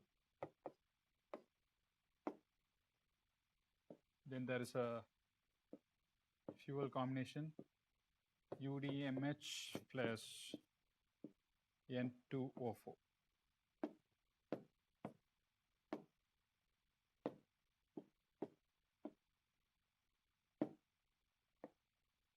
They are hypergolic fuels. It's a combination, basically fuel plus oxidizer. UDMH means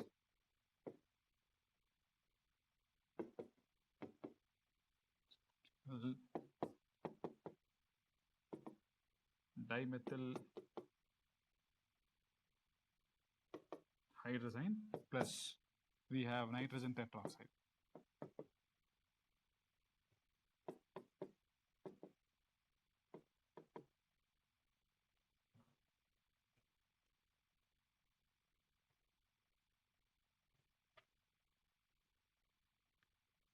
I've given you an idea about two fuels.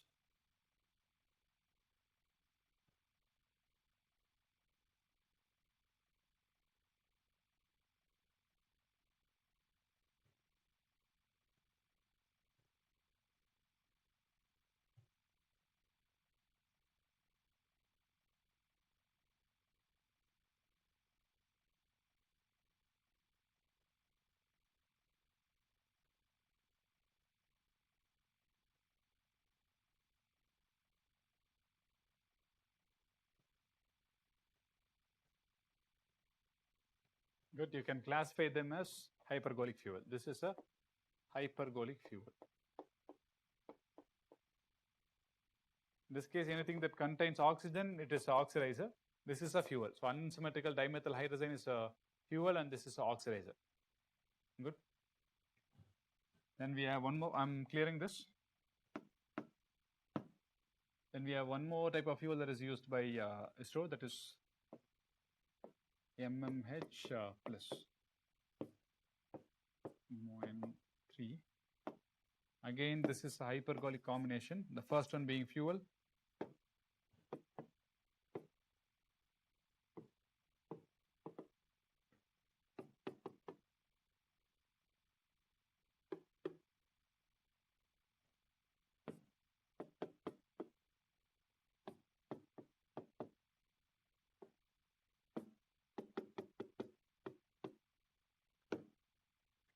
It is monomethyl hydrazine plus mixer oxides of nitrogen. In this case, MMH is fuel, and this is oxidizer.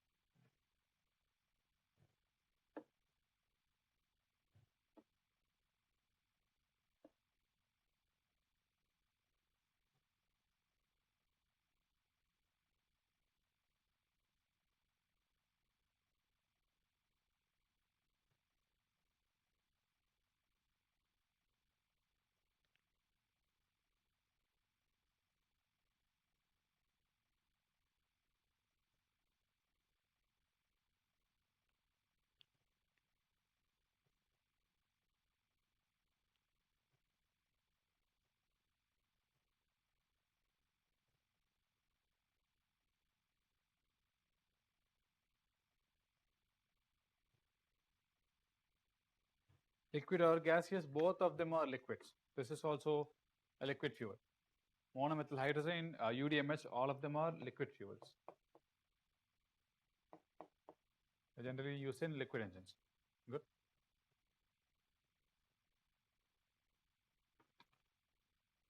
The last one, when we write this liquid oxygen plus liquid hydrogen. So this is cryogenic fuel. Sub-zero temperature, lesser than 0 degrees Celsius, we have a specific type of fuel. This is liquid oxygen.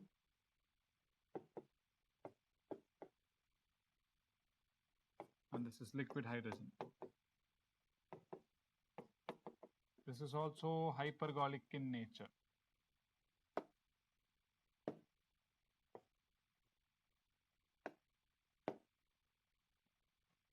This hydrogen is fuel, and this is oxidizer.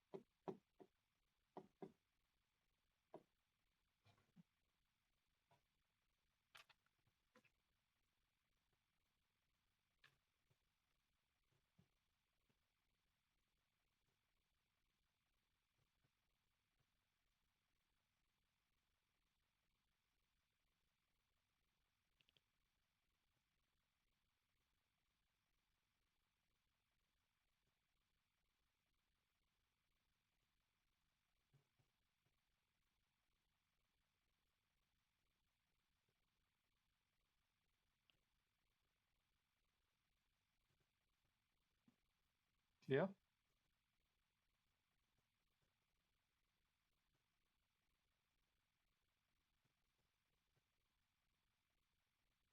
Okay. So coming to India's first satellite launch vehicle, it's called as SLV-3. It's a 4-stage liquid. Sorry, 4-stage solid. Good. And then it did not use strap-on motors.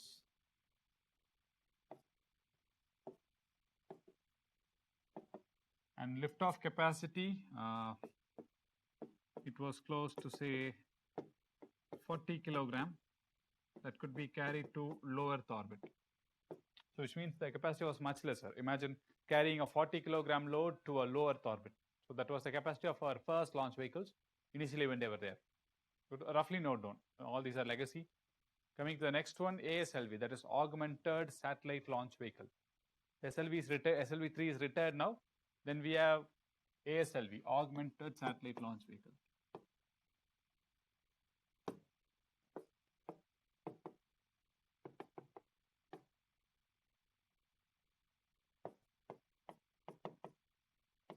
Good. So it utilized, it is a 5-stage solid. It's a 5-stage solid engine. And most important thing is this used strap-on motors.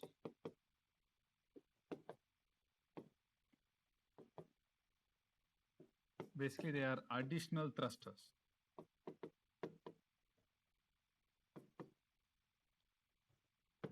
Take a look at this.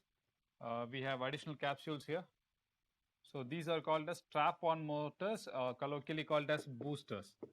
So if you want to lift off a really huge mass in a short span of time, good. Instead of making the engines more powerful, we'll attach temporary engines. So what will happen is initially the strap-on motors will burn. Once it's completely burned, the strap-on motors will detach. Basically, this will detach from the launch vehicle and it will fall back into the Earth's atmosphere. So generally, it's completed in 120 seconds in case of ISRO.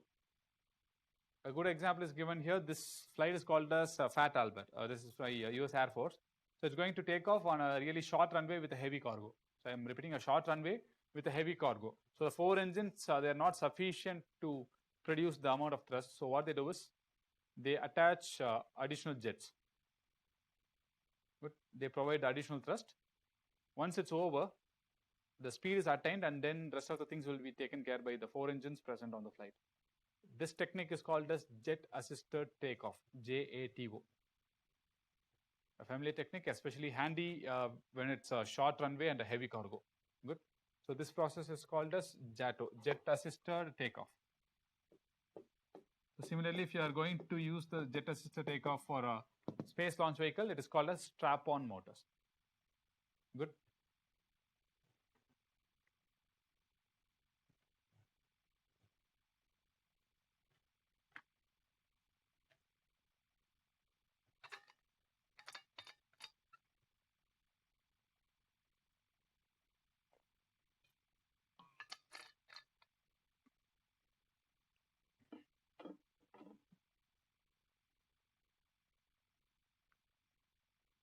SLV capacity, I voluntarily left it out because you don't have to remember all the payload capacities. Anyway, it is 150 kilogram to low Earth orbit. This was the payload capacity. You can write it, but don't memorize this. Remember only the GSLV Mark 3, Mark 2 and PSLV payloads. That should be sufficient. Clear? Coming to the next one, PSLV, Polar Satellite Launch Vehicle. PSLVs.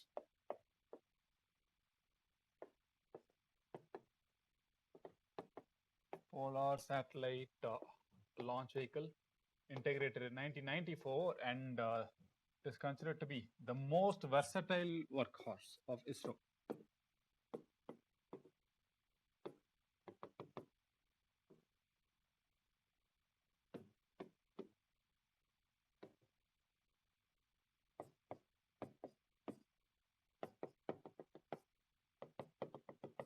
Why it's called as most versatile workhorse means it basically has only 2 failures so far. Good. So we had from 1994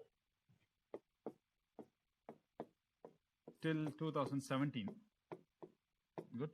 We had around 39 consecutive successful launches.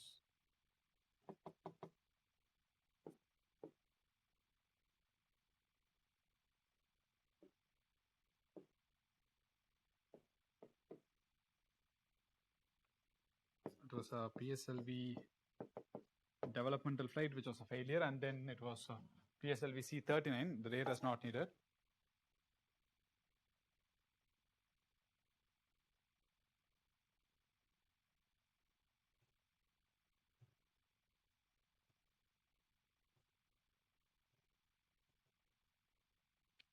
Good. It has a much higher payload. Coming to the payload part, I'm going to clear this. I hope you people have written this.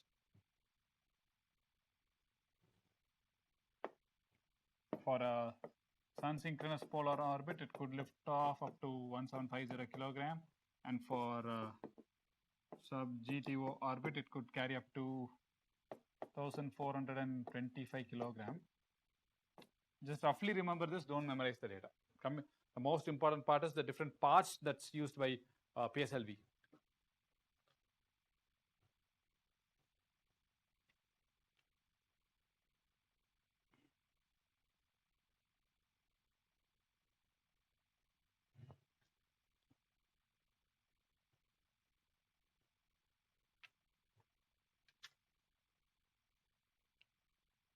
Good. So also this is the first launch vehicle to use liquid engines. Write down Vikas liquid engines. So basically indigenous liquid engines developed by ISRO. So we are using Vikas liquid engines. We have indigenous cryogenic engines also. We'll talk about it. Good. Coming to different layers. First one, the strap-on motors.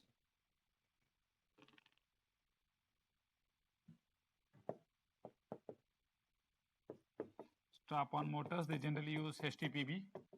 And then we have polar stage 1, PS1, which again uses HTPB. Then we have polar stage 2. Once the fuel ends, the parts will be getting detached. It will be jettisoned. The polar stage 2, it uses UDMH plus N2O4. And then we have polar stage 3 that again uses HTPB. And then we have polar stage 4 that uses monomethyl hydrazine plus mixer oxides of nitrogen 3. So this is for your basic understanding. We have alternative solid and liquid fuels so that we can save more. So initially all the basic stages, the lower stages, it needs huge amount of thrust and we don't need to control it. So all the lower stages will be generally solid engines. And when we go to the upper stage, we will be tilting the rockets. For that we have to reduce, we have to control the burn. So if you're going to control the amount of fuel that comes in contact, the fuel and oxidizer, if you're going to control the amount of fuel that comes in contact in case of hypergolic fluid, we can reduce or increase power of the rocket. So depending on it, we'll have alternative solid and liquid stages. Generally the lower stage will be solid stages. Good. Coming to the next one, geosynchronous satellite launch vehicle, GSLV. So it's a 3-stage vehicle plus a strap-on motor.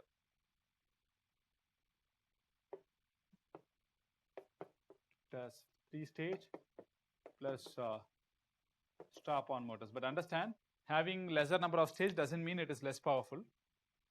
Strap-on motors are more powerful in case of GSLV.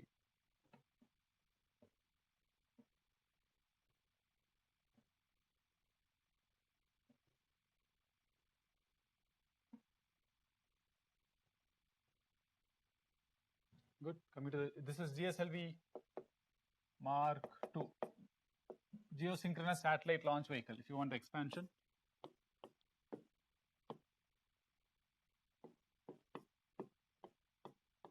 geosynchronous satellite launch vehicle. The most significant part is its strap-on motors. So even though we say it has only 3 stages, but understand the strap-on motors, they are derivatives of a Vikas engine, which means imagine the polar stage 2. So the strap-on motors are as powerful as the polar stage 2, which means they'll be utilizing UDMH plus N2O4. Good.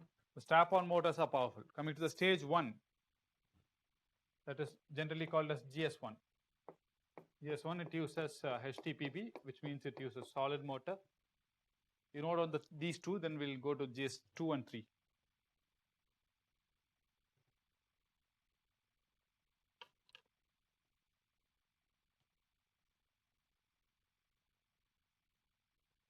Why there is alternative fuel in PSLV?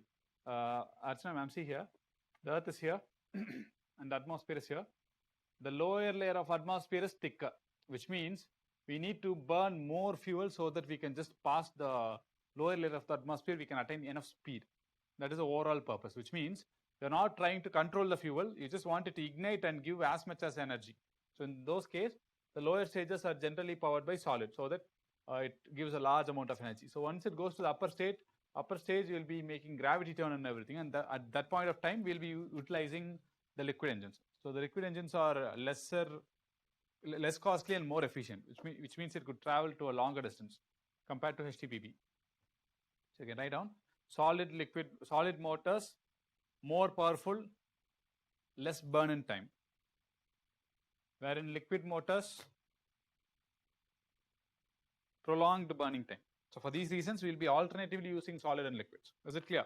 So coming to GS2 stage. I'm rubbing this. After GS1, we have GS2 stage that again uses Vikas engine. It will be using UDMH plus N2O4. I told GS1 uses HTPB. And again, I told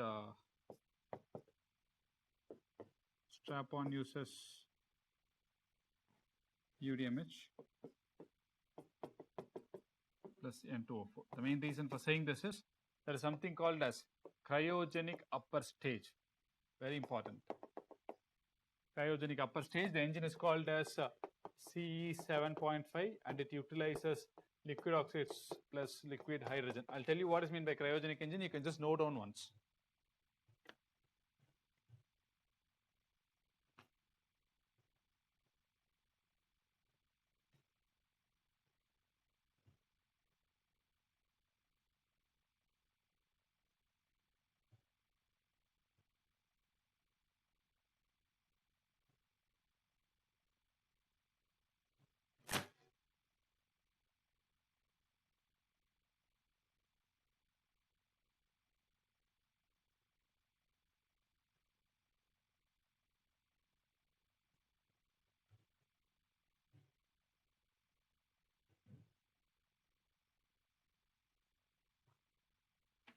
Clear? So now I'll tell you what is meant by a cryogenic engine. Good. Point number 1. So cryogenic means anything that is at sub-zero temperature, below 0 degrees Celsius. Good. So the main reason for going for a cryogenic engine and mainly cryogenic upper stages, you understand, let's say I want to take hydrogen and oxygen together and I want to burn it in the space. Good. If I want to fill it in a gaseous state, I need a huge container. So imagine I have to carry 10 kilogram of oxygen and 10 kilogram of hydrogen, for example. Good. So you need a huge container. But in case if I'm going to liquefy, compress it and store it, it is going to consume lesser space. For these reasons, we will liquefy the gases and then store it in a container. That is reason number 1. And the reason number 2 for using it only in the upper stage, that's because, see, liquid hydrogen and liquid oxygen, these are the most prominently used oxidizer and fuel in the case of cryogenic upper stage. And the peculiarity is liquid hydrogen exists only at minus 253 degrees Celsius.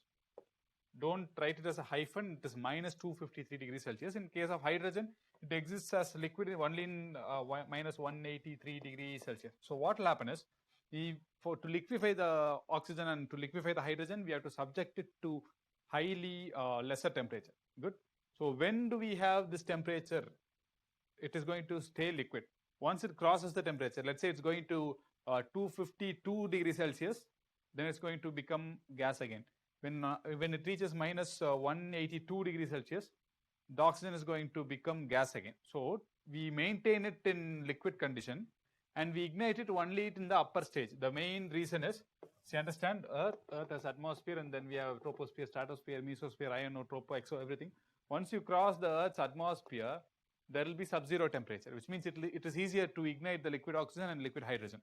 So for these reasons, we'll be using cryogenic engines only in sub-zero temperature, basically outside Earth's atmosphere. Is it clear? Is the concept clear? I could see only Manju. If you nod the head, I can understand. Yeah. If there is any doubt with respect to the cryogenic fuel, please tell me. Cryogenic sub-zero temperature. Again, this combination is again hypergolic fuel. Good. And C7.5 is the indigenous engine developed by India. Important. So also, when I explain this, don't write the stories, the inspirational stories, because initially India was planning to get a technology transfer from Russia for cryogenic engines, and apparently there was interference from USA. So Russia did not give us the technology. Instead, Russia sold around 7 engines to India. So what we did is we used 6 engines, and 1 engine we did reverse engineering, and then we took the prototype and we designed our own engine. So this is what actually happened. Everyone knows it, but it's not in the official press or anything. So don't write it in your answer writing. It's preferred you do not write it. Anything that is not recorded, anything that's not official, preferably don't write it. Good. CUS, cryogenic upper stage. CUS means cryogenic upper stage, which means it's generally used only in the upper stage. Lower stages are generally liquid and solid.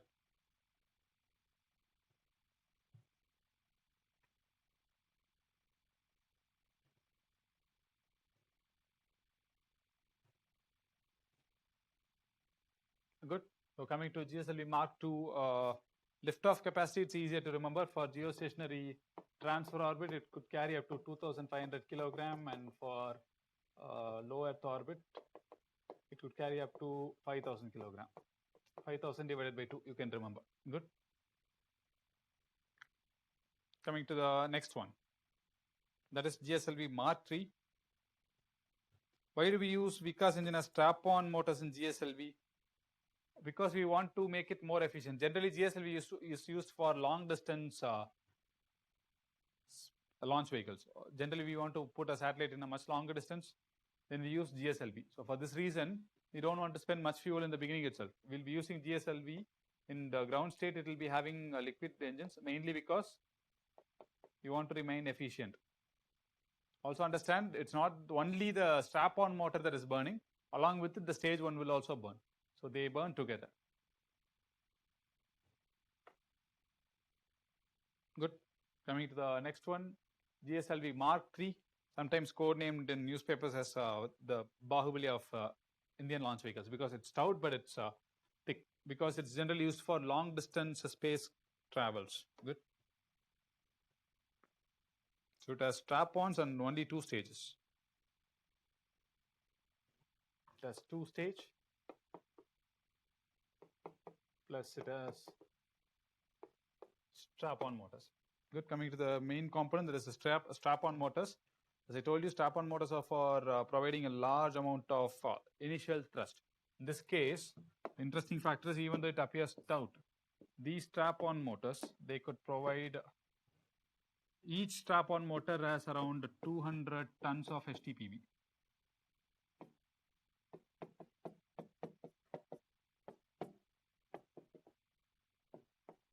A large amount of initial thrust. Good. It is generally used. It was used to launch the Chandrayaan mission. GSLV Mark III, it was used for launching the Chandrayaan mission. It is generally used for long distance space probes. Good. So the booster itself is super heavy, 400 tons of HTPB in total.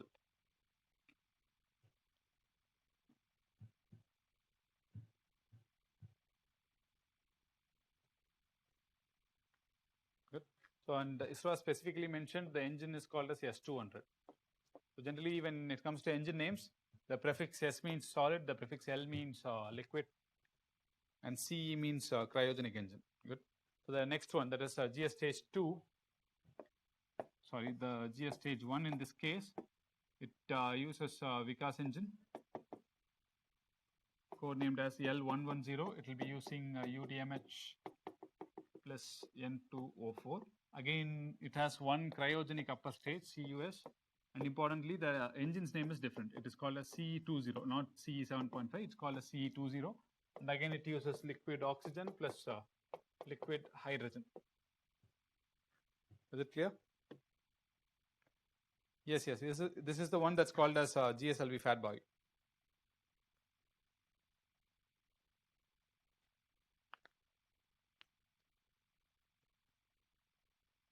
India is planning for re-entry missions, basically sending astronauts to space and returning back to Earth. All these missions will be using GSLV Mark III. So most number of launches, it was using PSLV. We recently had a Golden Jubilee launch, which means 50 launches of PSLV. But the most powerful and long distance is GSLV Mark III. Is it clear? It is CE20.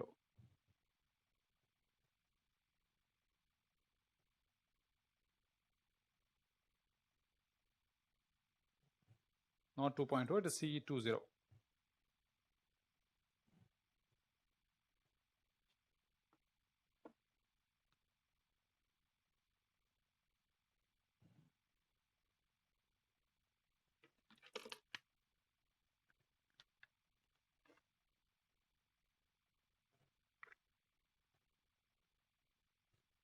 It's clear?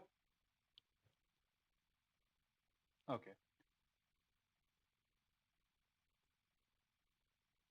So we'll wind up here today because if I want to explain the scramjet and then if I want to explain SSLV and everything, it will take at least 20 more minutes. So it will be late for you people. We'll stop here. So I've explained you the legacy vehicles and I've explained you the currently operational vehicles. Okay, we'll explain one last thing. Sorry, we forgot the sounding rockets. We'll stop at sounding rockets. Good.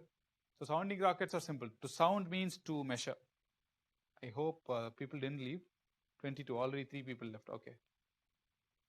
The moment I say let's wind up, people will leave. Okay.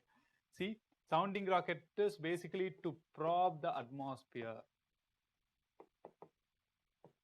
Which means if you want to do any minor experiment, say you want to measure the carbon dioxide concentration or methane concentration, you want to take small photographs. For these purposes, we'll be using a small scale launch vehicle. It is called a sounding rocket. Good.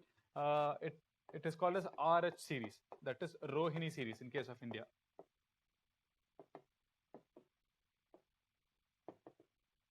Good. And there is one more purpose of sounding rockets. Good. Say, let's say we develop a prototype, we develop a new computer system or any new system that we want to integrate into the GSLV or the PSLV. So we won't be straight away integrating them and testing them. So what we will do is we'll take a small scale launch vehicle, a kutty one, like a sounding rocket. We'll integrate that system. We'll check if it works properly, and then we'll be integrating it into the main launch vehicles because it is basically efficient, economic too. Basically, it will consume around 5 to 10% of the budget. Basically, we can launch more sounding rockets. We can test the prototypes before subjecting it to safety checks and everything. So that's the overall purpose of sounding rockets. And I'll ask you one last question. What was the first rocket launching facility built by India? I repeat the question. What was the first rocket launching facility built by India? Any random idea?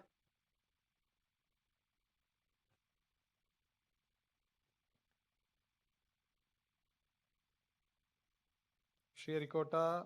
No. That is the main purpose of the question. It's not the Satish Dhawan Space Center is not the first satellite launch vehicle. Satellite launching facility, remember, Tumba Equatorial Rocket Launch Station is located in Trivandrum. In Hindu newspaper and everything, you'll frequently get news saying sounding rocket is launched from Trivandrum. So Trivandrum people, you should be aware, very frequently there will be launches. You can go and spectate. Do we have Trivandrum people here? No.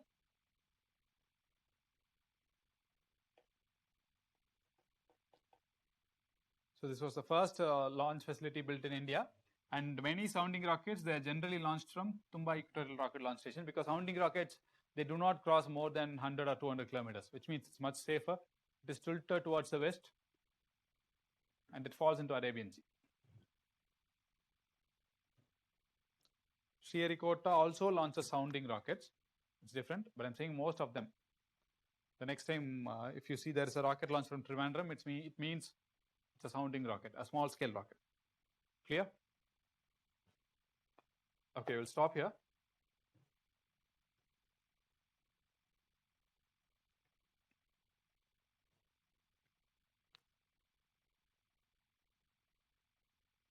Any other doubts?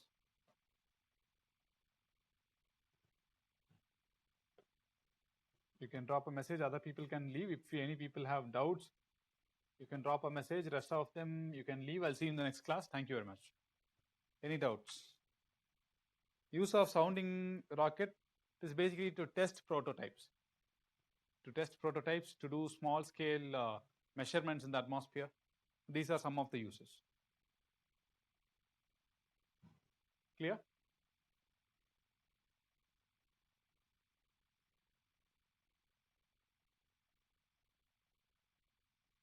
Any other question?